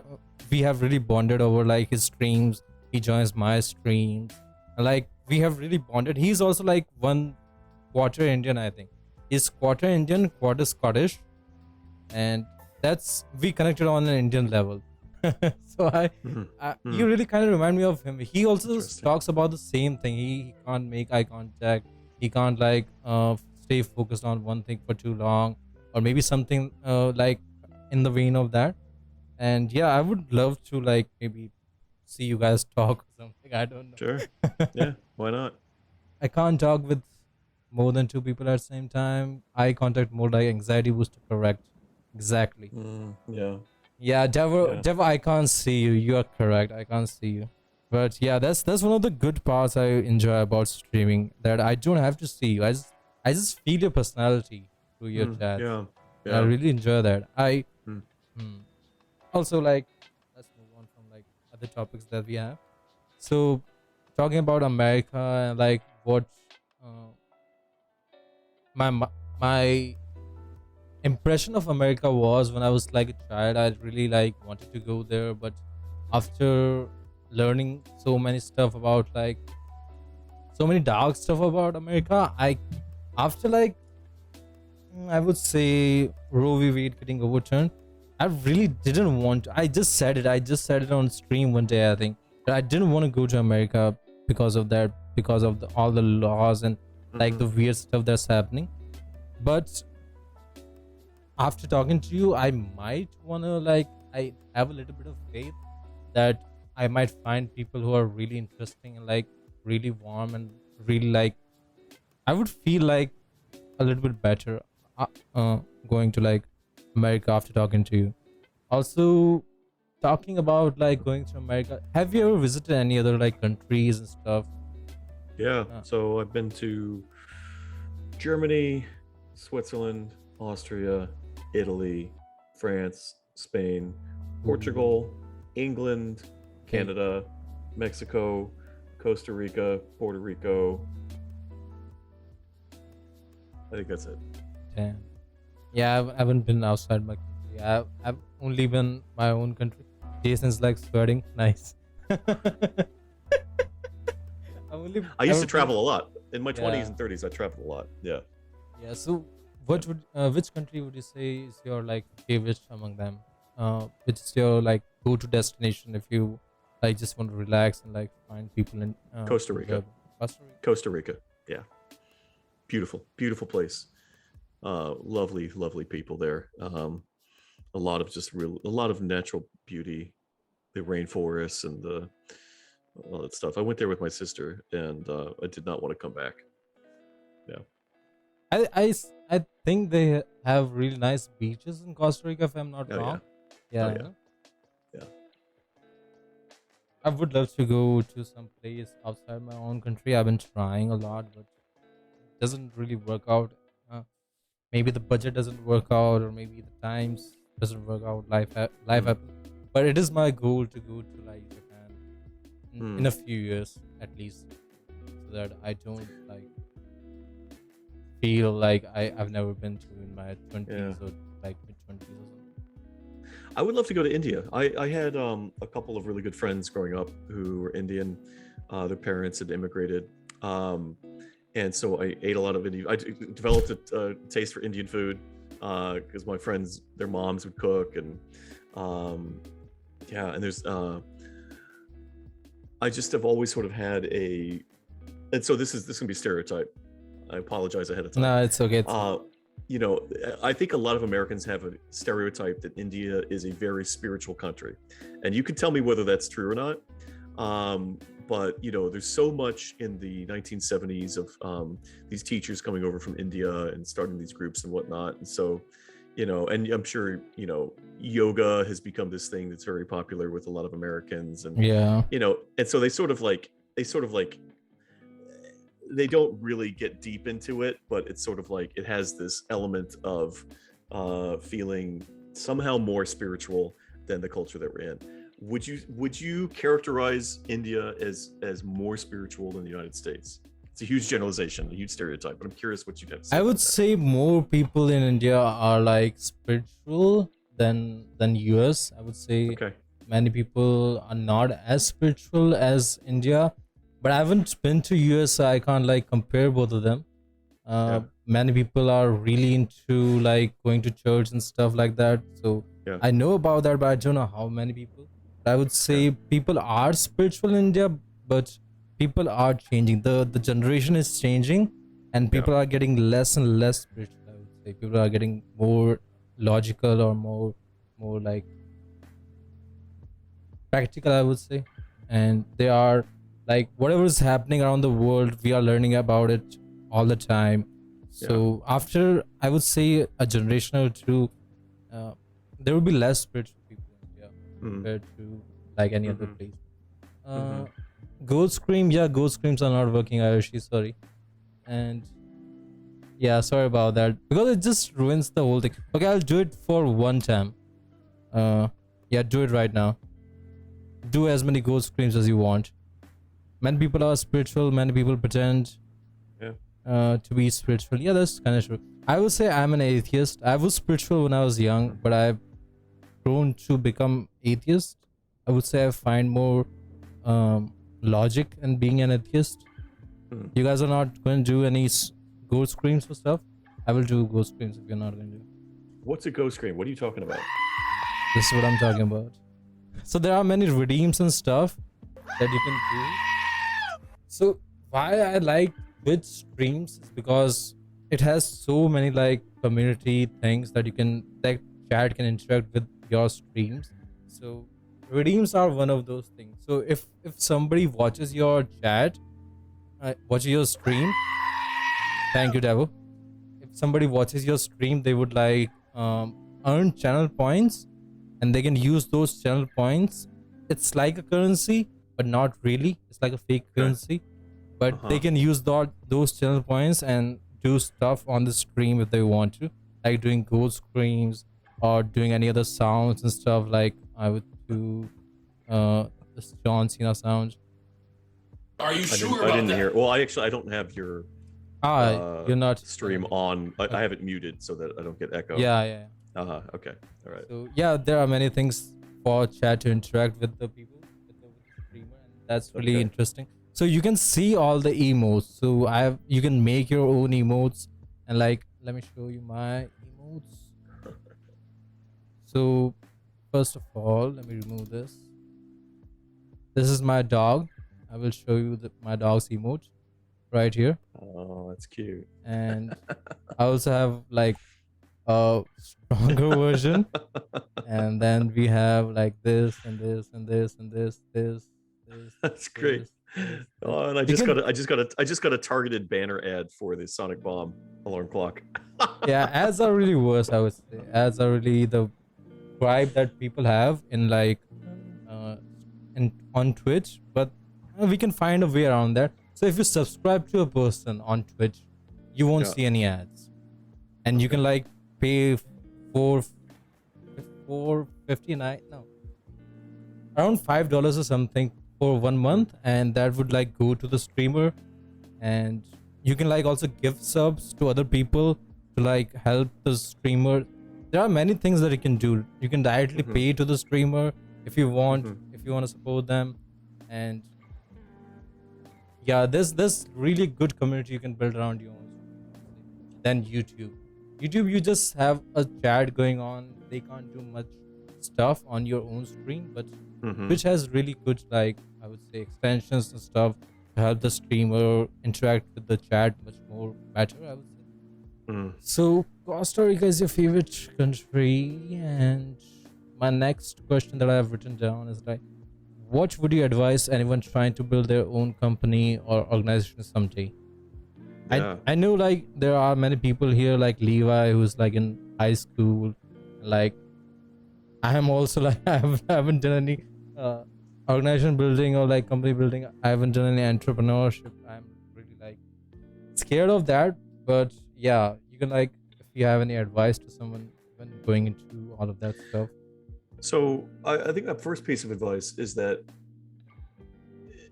if you have that you are in college, sorry. Yeah, if you have that mindset, if it is at all interesting to you, please try it. Do yourself the favor, because it will be bothering you the rest of your life if you do not. I have always had an entrepreneurial itch, and it has come and gone, and it showed up in my life in different ways. And eventually it showed up in a big way. And I've got a company now that so far, knock on wood, is doing very well. But not everybody feels that way. And I think that's, I think sometimes people don't realize that sense is a gift. And you should pay attention to it. And it doesn't mean you need to quit your job right now and start, it may not be for several years until you're ready to do that. And frankly, the experience that I had working for companies as an employee made me a much better business owner, right? Because I learned a lot about how to supervise. I'm not perfect at it, but I'm much better than I would be had I never had that experience. I learned a lot about. You should learn. I think it's very valuable to spend some time at a company to learn one aspect of running a company. So in my case, I learned human resources, right? And I did not learn finance, and that's why I need to hire people to help me with the finance piece. But at least there's one thing that I do know pretty well, and that's human resources. But I think, I think part of I don't know. Um, I think everybody owes it to themselves to at least try and see what it's like, And then the other thing I'll say is, like, particularly if you're an introvert, you're going to need to learn how to include more people in your life, and that can be really scary. Like, I now have employees who are representing my brand on my company's behalf. And when I first started off as a freelancer, the brand was me, and that was it. And you hire my company, you're hiring Alex Marcus to show up and show up the way that I was total control of the way that I showed up. And now I can't be there for every interaction. And as the business gets bigger and bigger, I'm gonna have to give up more and more of that sense of knowing exactly what's going on, so you're gonna have to learn how to trust people with your money, with your brand, with your finances. I had to hire an accountant and a bookkeeper, and that was very difficult for me because, like, you have to put your trust in people. Yeah, exactly. And I was like, oh, I'm good with numbers and spreadsheets and budgeting. It's like, no, it gets to a point where, again, going back to that theme of you can't do it all yourself. You have to only do those things that are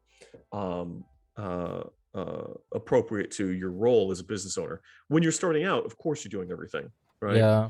But if it's going well at all, you're going to need to learn how to give power away or share power, and trust people.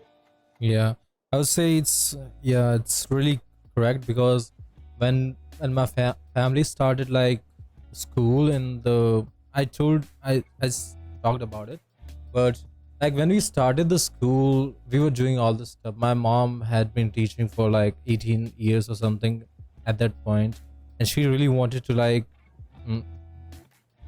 build a school of her own, and like she wanted to teach the kids in her home village. And she was really, because she had experience, we went so far as like maybe 2 years or something into the school. And if the pandemic hadn't like struck the world at that point, we would still be doing that. Might have been successful. It was like 2 years of no profit no loss kind of deal, but we had to do most of the stuff. Then we hire the staff, and like we started to put more trust and like make it bigger. But yeah, there are many challenges. First, if you have a good idea and you want to like start your own business or something like that, you can start your own business. You can find success in that if you after just like finishing college or something, but there are low chances of that happening. So if you have any interest in like doing something, you should first join any organization that does that stuff, like Sure. find some experience in that stuff. If you want to build upon it, that would improve your chances of like building a really successful business, I would say.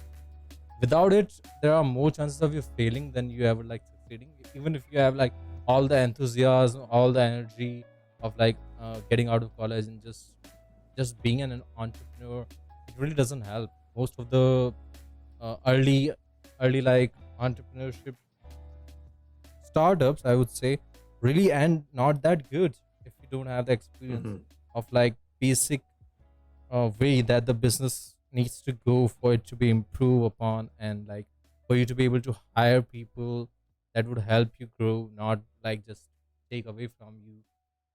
So yeah, that was a really good advice, I would say. I would also say the best thing that I did to start this company out was I started an online community. I started a bi-weekly call for people who do this type of work. I call it the iSIMS think tank.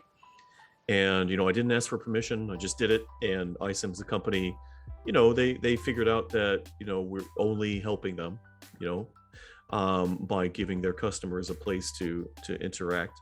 online. And so that that list has now grown to, I think, 300 people, 300 different companies on our list. And every call that we have, 30 or 40 companies are showing up to talk about iSIMs. And me and a friend of mine are the faces of this whole call, right? And so, that is something that where, if you start, and again, because my niche is very small, I could do this and be the only person doing it. With Microsoft, I'm sure there's tons of people doing something similar, but I was giving something away for free, creating a place for people to connect, feel less lonely, just during the pandemic, right? And that is where I got my first major client out of that call. And now it's like we've been doing it for 2 years, and we are like known in this niche as the people who do this, And so the goal is that when somebody thinks to themselves, hey, I could use an iSIMS consultant, I want them to now at least think of me, even if they don't hire me, at least I'm a known person in this space, right? So Yeah. I think what you're doing with Twitch is, a perfect example, because you're giving people an opportunity. And then if you want to build a business around it, then you just, you have a certain channel or whatever where it's devoted to a certain subject, right? Yeah. And maybe it is a particular Microsoft product, or, I have a friend who does something similar with Power BI. I don't know if you're familiar with Power BI, but it's like Excel on steroids. Yeah. And so that's his niche, and he Yeah. has a community space for people to talk about Power BI. Yeah. Yeah, you're correct about it. But the thing is, even though I have interest in all those stuff, I don't want to do it for like 8 hours, or maybe like all day. And like, there are niches of like people succeeding in that, but there are more, I would say, opportunity of getting success, or maybe like having a good time with people who are like into gaming and stuff. And I like gaming, so I started gaming. I would say, yeah, there are niches in like Twitch streamers who do like weird stuff, and like find people who do weird stuff, but it takes more time, I would say. Gaming is like a generalized thing, so anybody can join.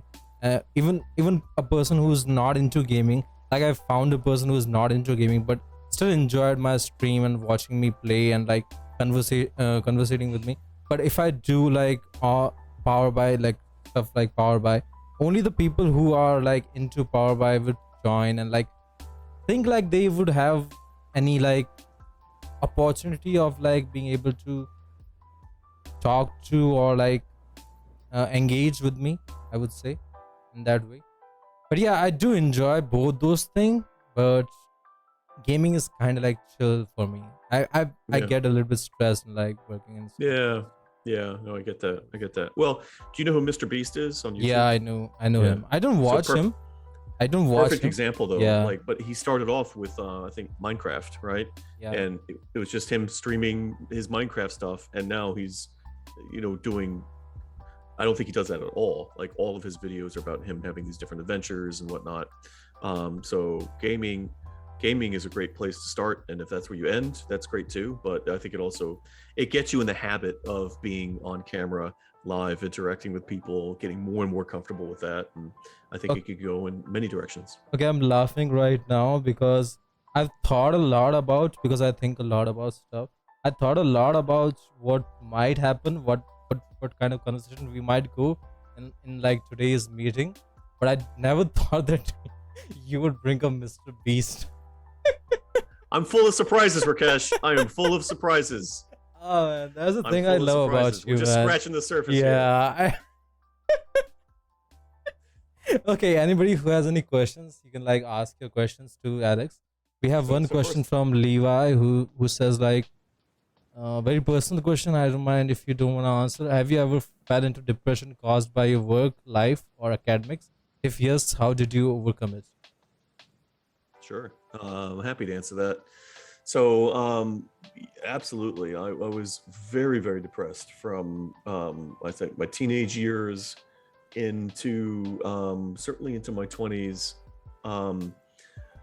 I still wrestle with it from time to time. I did a lot of therapy and different types of therapy.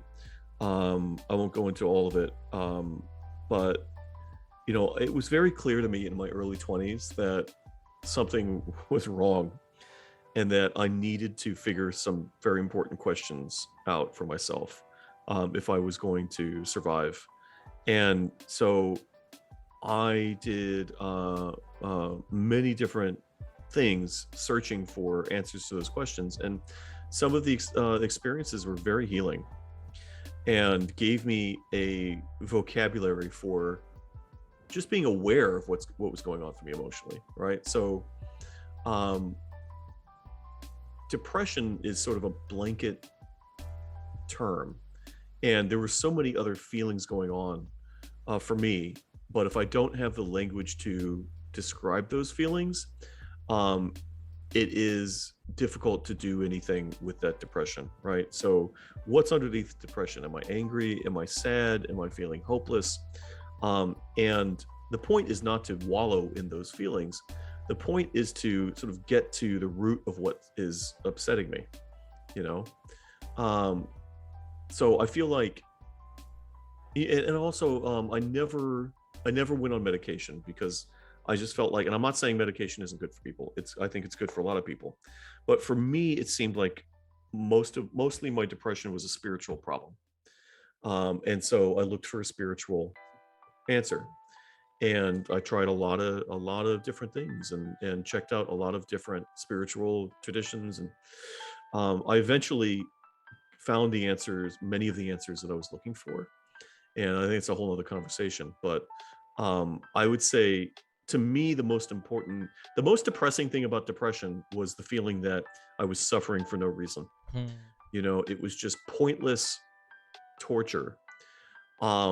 And something shifted for me when I realized that everything I had felt for a reason, and it pointed to something. It was pointing me in the direction of deeper exploration, of getting to know myself, getting more in touch with my feelings, getting more in touch with my heart, getting more in touch of what I really needed out of life.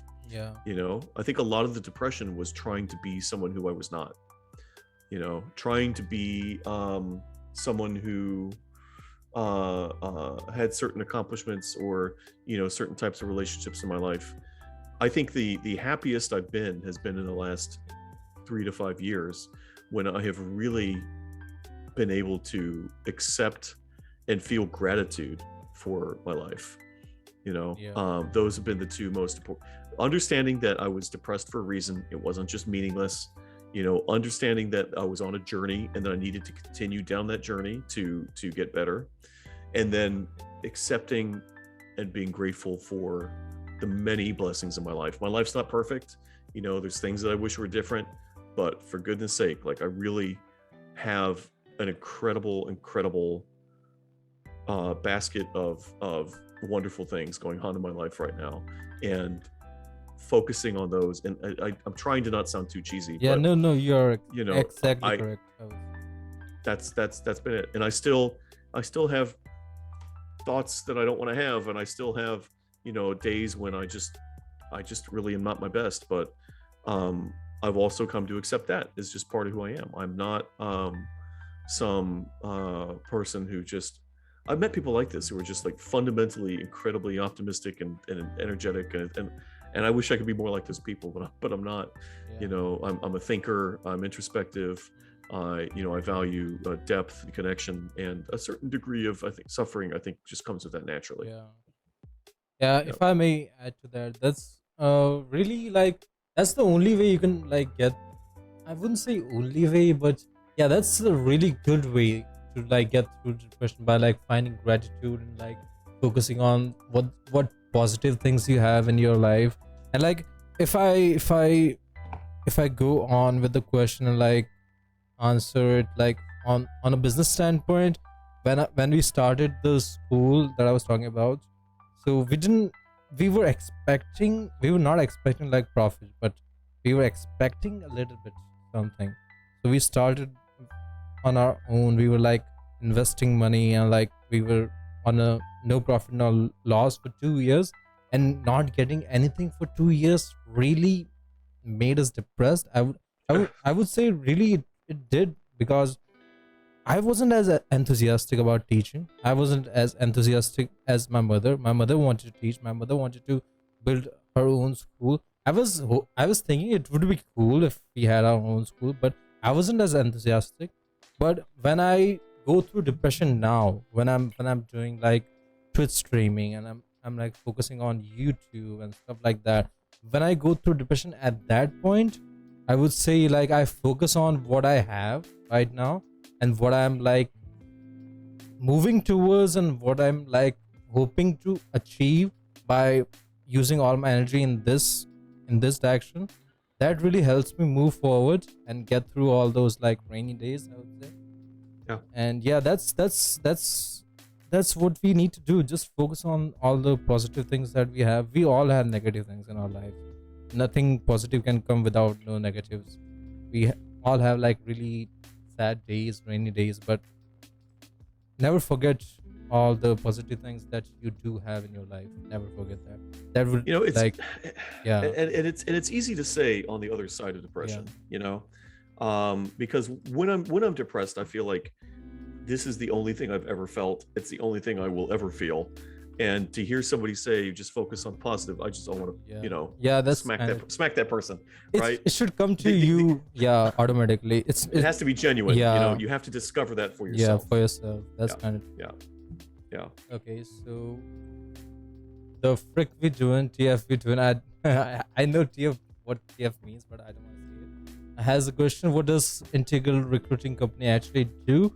We have answered it, but in summary, I would say they just help other companies to better recruit more employees with like the software they have and Mhm.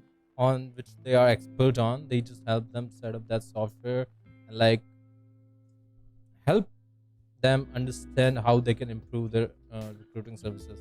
That's in the summary what they do. That's what they do. Yep. That was good to hear. Thanks for taking my question. We should get a really good counter for what, Frag? You have to create. I signed up for Twitch. I can chat now. Who's That's that? me. That's me. Yeah. That's really cool. Okay. So if anybody has any questions, or if you have any questions for me, you can like ask me and I can like answer for you. If anybody has questions for Alex, you can ask. What would you ask me? But how many times you've said really good? Yeah, as I told you, I'm not really good at like interviewing and stuff or podcasts and stuff. I'm just trying. I'm like throwing stuff at the wall and seeing what sticks. I will go with what sticks. And this is me throwing stuff at the wall. But I also wanted to like have talk with Alex. So that's what we're doing right now, Frag. But yeah, I will improve on it if we do an episode 2 of this. But yeah. So I'm sure this is very cliche, but you want to talk about cryptocurrency? Not anymore. Not anymore. Not anymore. Oh man. I thought it was like okay, so there are benefits to crypto. There are benefits to like that kind of technology.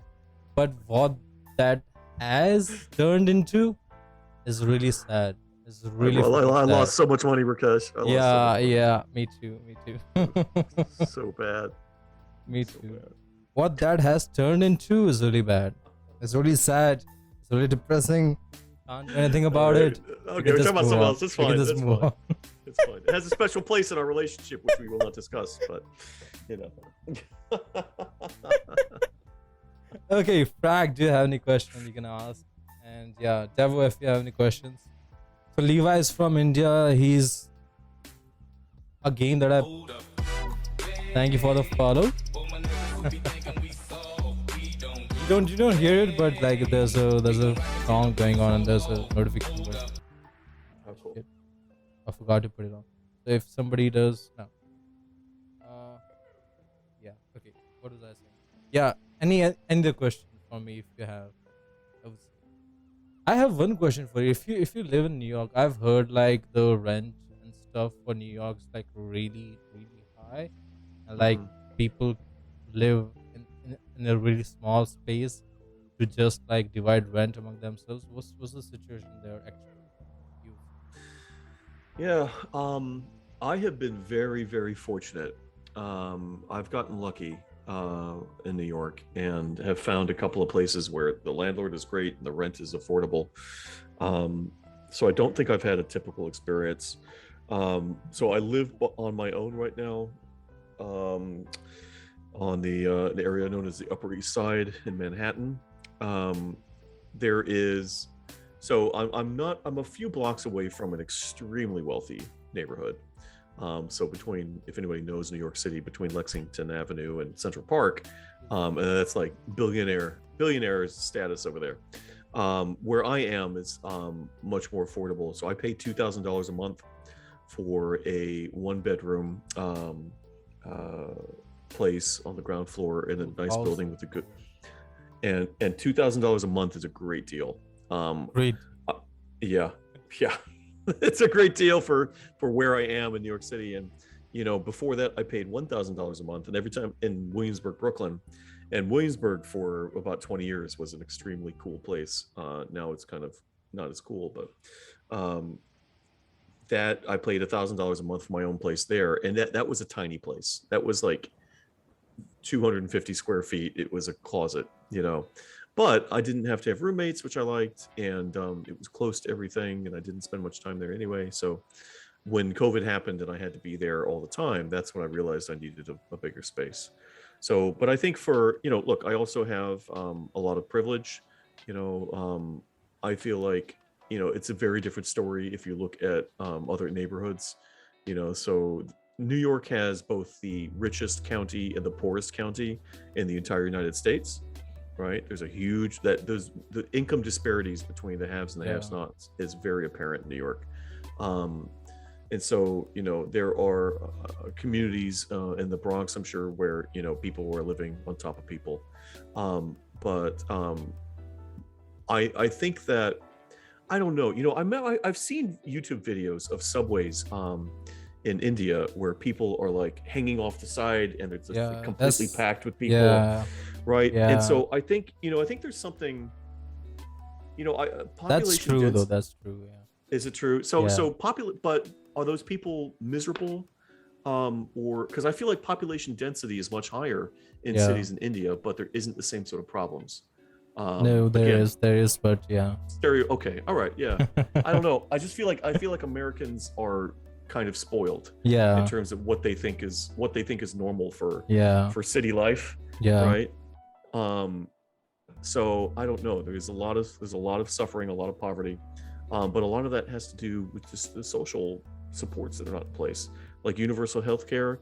I can't tell you, like, I have not sought medical treatment because I was scared of how much it cost. And I almost died. Like I had to have my gallbladder removed, and they asked me, like, why didn't you come in earlier? And I was like, I just had no idea what it would cost me, so that is very real. That is very, very real quality of life issue. And if I see one thing change in my lifetime, I hope it's that we get universal health care in the US. I think it's scandalous that a country with this much money can't take care of its citizens in that way. I think is just really awful. I hope that happens, but I'm not really like I don't think it will happen. I think the big pharmaceutical companies have so much grip on like politicians that I don't think that will ever happen, but I do want it to happen. Also, like, we have one question from Jason, who's like, how much does an apartment overlooking Central Park cost? Because of like rents. So yeah. I was watching a documentary last night on these super thin skyscrapers that they've been building in the last 10 years in New York, and a lot of them are vacant because they are just a way for extremely wealthy people to park their cash, right? It's seen as traditionally homes are considered to be a very illiquid asset, meaning it's very difficult to get your money out of them, right? If you can find a buyer, great, but that takes a while. The way that these homes are set up in these super skinny skyscrapers, most of which it's called Billionaires Row, which is just south of Central Park. They are set up so that they're easy to flip, I guess, or easy to sell. They're more liquid. Anyway, those go for $100 million or more. $100 million. It's crazy, right? Hmm. I am looking at buying like a 1 or 2 bedroom place in my neighborhood. Probably going to cost me $600,000 to $700,000. That's a lot. Yeah. Yeah. Overlooking Central Park, though, that's going to be at least, I don't know, $2-3 million. Yeah. So that question was like a meme question because of Friends. I don't know if you know Friends, but it's like a show with like people Sure. living in New York. Yeah. Yeah. If you know about it, then. But yeah. Yeah. So this makes Mumbai look affordable. Yeah, I went to Mumbai. The other city I was talking about was Mumbai, and Mhm. I seen people like there for 2 days. I was there for 2 days, and I felt alone and I came back. But yeah, Mhm. people do live like that, but they can't do anything else. The thing is, like, they can't take cabs if they work like really far away from their homes, which is mostly the case. They usually take trains. Not we don't have that many subways crowded, Mhm. but we have trains. Subways are there in Mumbai, I think. I'm not really sure, but those are not really that crowded. The local trains, I would say, are more crowded. The pictures that you see of like people hanging or people like sitting on top of like trains and stuff like that, it's Mhm. it's it's local trains and it's really cheap. It's cheaper than the going via bus or like cab or something like that. So if people have to like commute from one place to another and it's a long distance and they can't put much money into like travel costs, they have to save up. Most people would prefer going via trains. It's Mhm. crowded, everybody knows it, everybody has to deal with it, but that's the way of life. They can't do anything else. They can't just take a cab or like get a car of their own or something like that. So that's Mhm. mostly the case. Mostly Yeah.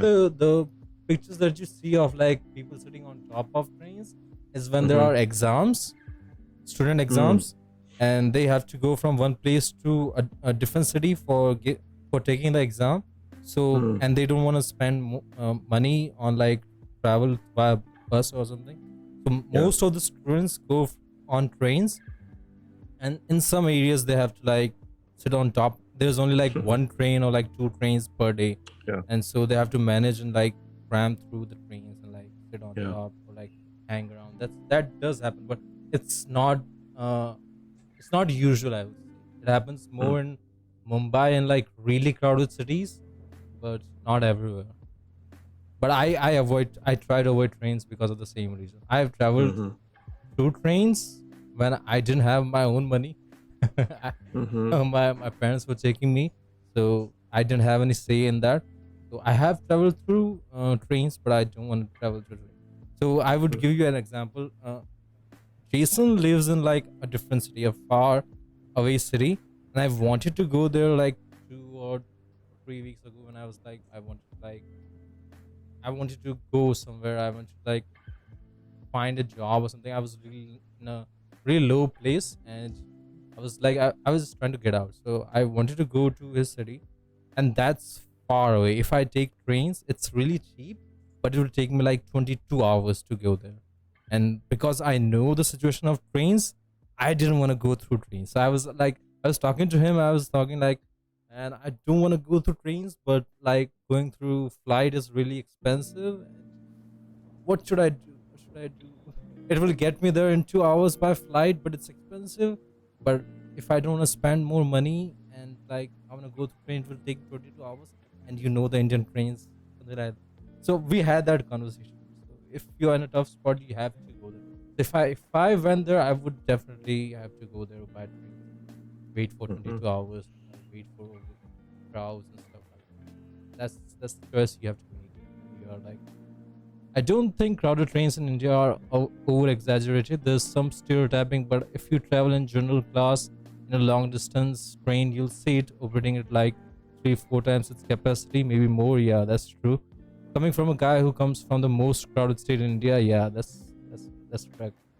I meant in the sense that the way they show it is like that. Yeah, correct. But yeah, if you have any other question, that's the only way to travel, right? Mm.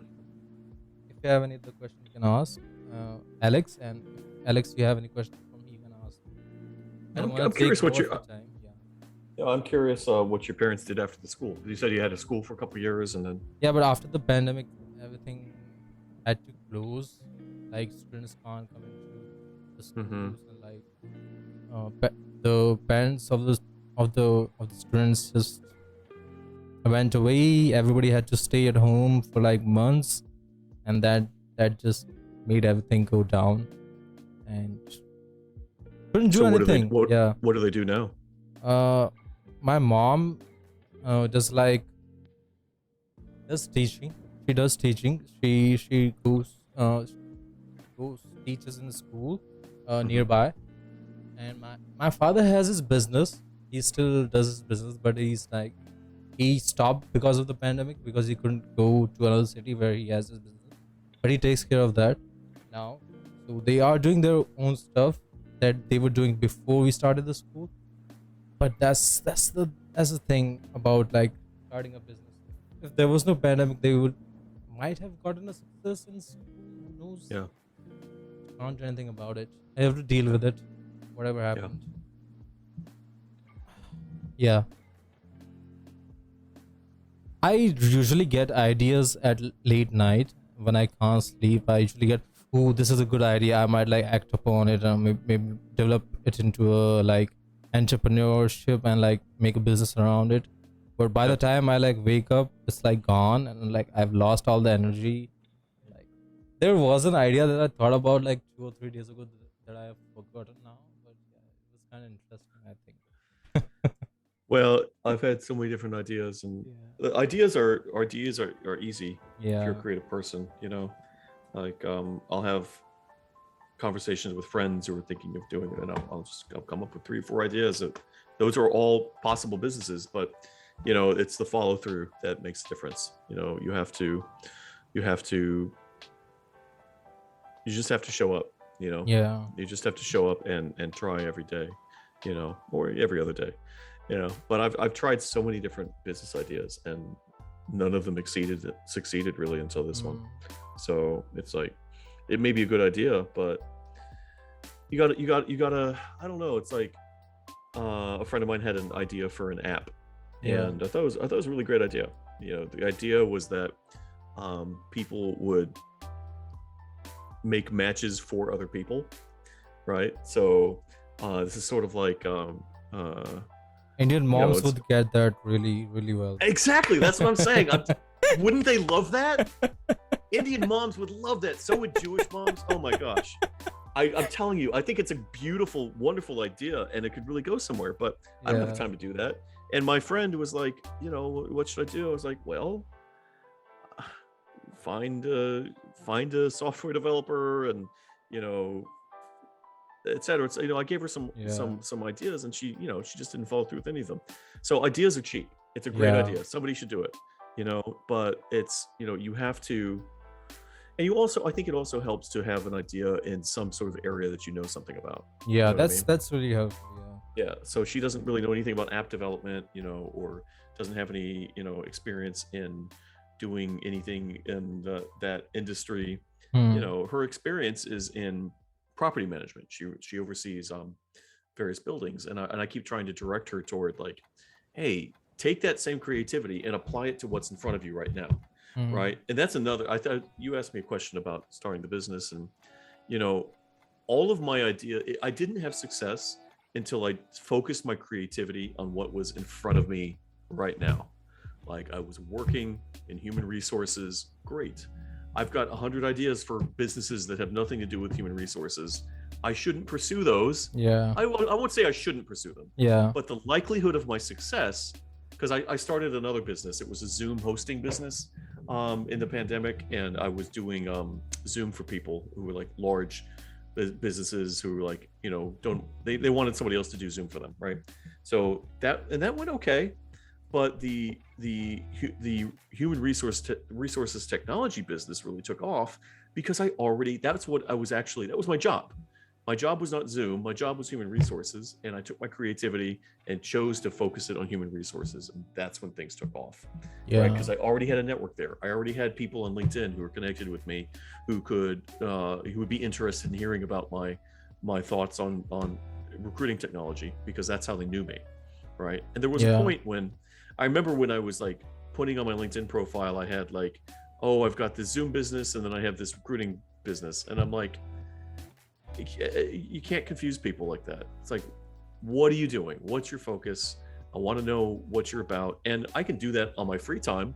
But in terms of like how I present myself as a business person to the world, you know, I realized that I had to be focused on something, because the older you get to, the more difficult it is to switch careers, right? Yeah. So I made a huge switch from being education to HR, and then from being an employee to being a business owner. Each one of those switches gets harder and harder. Yeah. Right? Because you have years now of experience doing one thing, and you need to find a way to turn that into a new thing. And I don't know, it's just like, I hope I don't have to do that again, because it just gets harder and harder, you know? Yeah, that's kind of true. So when I was like, I was doing streaming for like 8 months. I thought my streaming would took off. Yeah, that's the correct word. So it would take off, but it didn't take off. So I was feeling a bit like down. That I thought maybe I should go back to my previous job and stuff like that. Mhm. So, but I didn't want to like lose my focus from streaming that I enjoy, because Mhm. if I do that, I do lose my focus here. But if I do enjoy that as well, I would do that. If I didn't have any like baggage from my job, I would do both of them at the same time. But yeah, I would focus my energy on the stuff that I really want to do. So that's one of the reasons that I didn't go back to my previous job, because I knew that if I go there, I would focus more on that, and I would like neglect all of my streaming like schedule and stuff like that. And I would, like, people would forget about me. All the viewers that used to watch me, some would stay, maybe 1 or 2 people. Most people would forget about me, and the all that energy that I put into this stream right here, Mhm. that would just, all that momentum would just disappear, something like that. Mm. So I didn't go back to it. I couldn't help, but because it hasn't taken off. Like I haven't started, like I would maybe earn like $100 per 2 months or something. But some months it's really good, some months it's really bad. Mhm. You have to like adjust for it. I don't know how to explain it. It's kind of like a business, but it's not. Like, I'm at a point where I'm like still at no profit, no loss kind of state, I would say. And I'm trying to make it profitable, but it will Mhm. take more time. You just have to give it more time. Yeah, and you keep trying new things, you know? Yeah. You know, it starts off about one thing. Like I said, the example of Mr. Beast starts off as Minecraft, ends up with these crazy challenges and whatnot that he does. You know, he did a lot of research. I mean, I actually read a book that was about YouTube. It's probably funny, but it was about YouTube marketing. And the guy talks to, I think, Daryl Evans, who is a famous YouTube marketer, and he talks a lot about Mr. Beast. And you know what he did was he really used analytics and really read all of the comments that people left on his videos. And you know, people will comment and let you know what's wrong with your videos, you know what I mean? Yeah. And so he studied SEO and all of this stuff. Like he shows up like this casual fun guy, but he's intense. You know, he's put an incredible amount of energy into studying how to grow a YouTube channel, and it's clearly paid off for him. I don't know. I mean, you've got me really excited about live streaming. Like I said, I want to do it on LinkedIn. Yeah. I don't. Maybe Yeah, I could know do you one on- wanted to. You talk about it before, like you wanted to Yeah. YouTube or maybe a podcast or something. I think that's why I like thought about maybe doing this right now, just like hanging out and like doing maybe Yeah. a like test or something of sorts. I'd love to talk. I'd love to have a channel. I don't know. Maybe I don't know if this is Yeah. appropriate, but I would you know, say I'd love to have. Yeah, I would say maybe just start it if you want, do it in your free time, but do focus on your business if it's really like picking up. Well, for me, I think it would be like a Outlet. safe. Yeah. Well, no, a safe way to experiment with being with live streaming, right? Because Twitch is not where my customers are hanging out, right? And so They I'm will thinking of come to maybe, it, I would say. But Maybe eventually, yeah. But yeah, I'm kind of imagining, like, what if it was a Twitch stream about career yeah, advice, right? yeah, And people could just come on, and I'm gonna have guests who talk about their yeah, career and yeah. can answer people's That questions. would be I don't really know. cool, man. If you can, like, the thing is you have to engage people somehow at the start, Yeah, and hmm, I don't know, yeah, like, people will eventually join that thing that you're interested in, but at the start you do have to engage people in what they're interested in. yeah, yeah. Hmm. Well, I think there's some overlap there. It's funny because Rakesh, I think a lot about my image on LinkedIn, right? My image as a business owner, and sometimes, like, so first of all, LinkedIn is so cringy, Yeah, it right? is, it is, yeah, It's really bad, yeah, and the range of things that people will talk about on LinkedIn is so limited to showing the world what good companies they are, or patting themselves on the back for their accomplishments, or there's so much content on LinkedIn that I just really can't stand. And I hmm, think it's because people are afraid to show up as who they really are.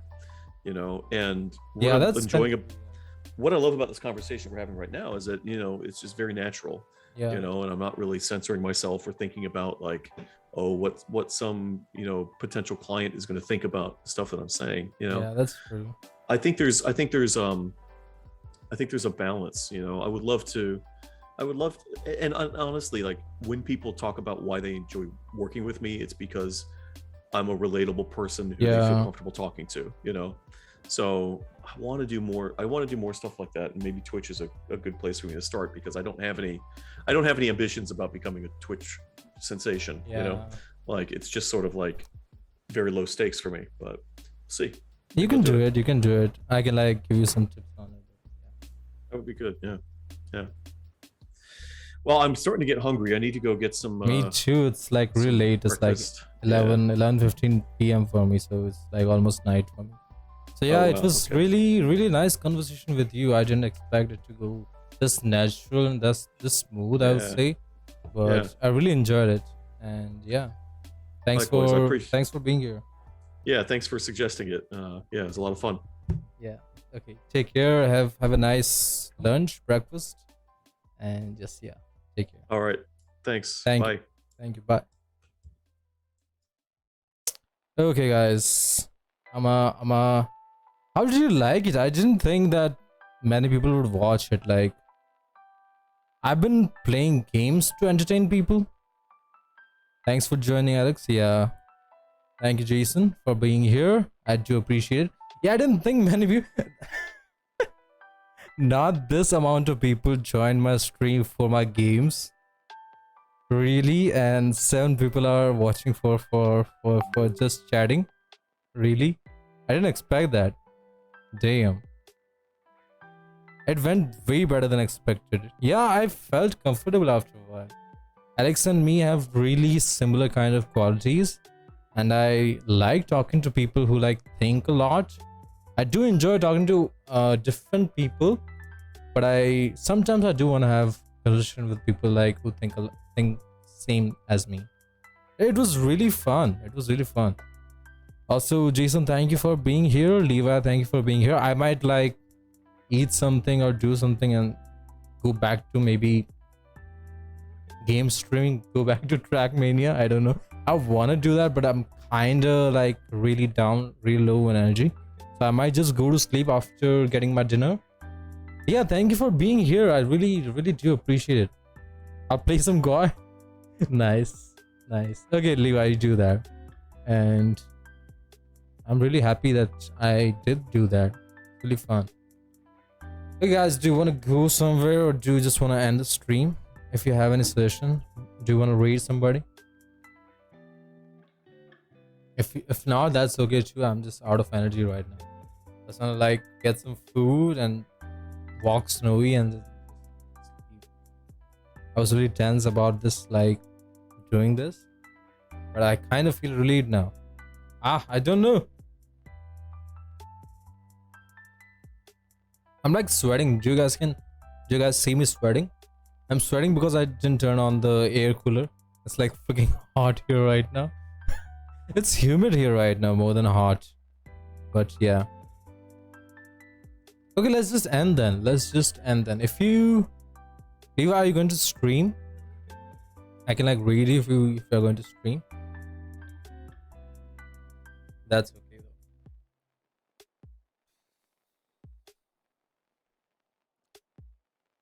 I'm sweating a lot.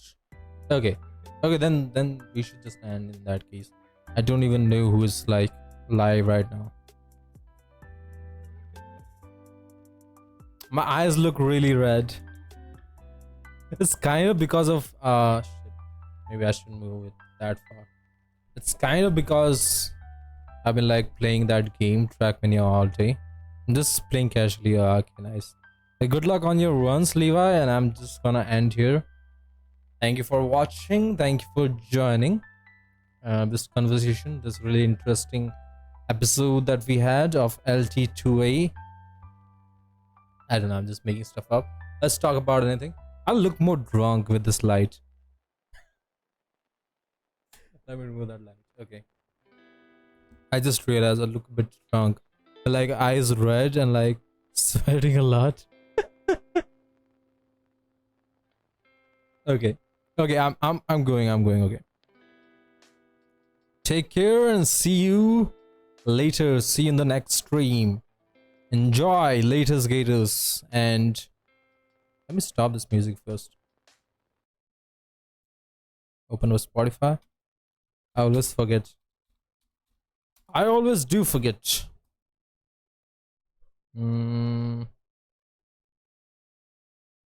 Okay. Yeah, there's an ad. Always there's an ad. There's an always ad. Okay, just go to ending screen. Don't. Okay, bye. Take care.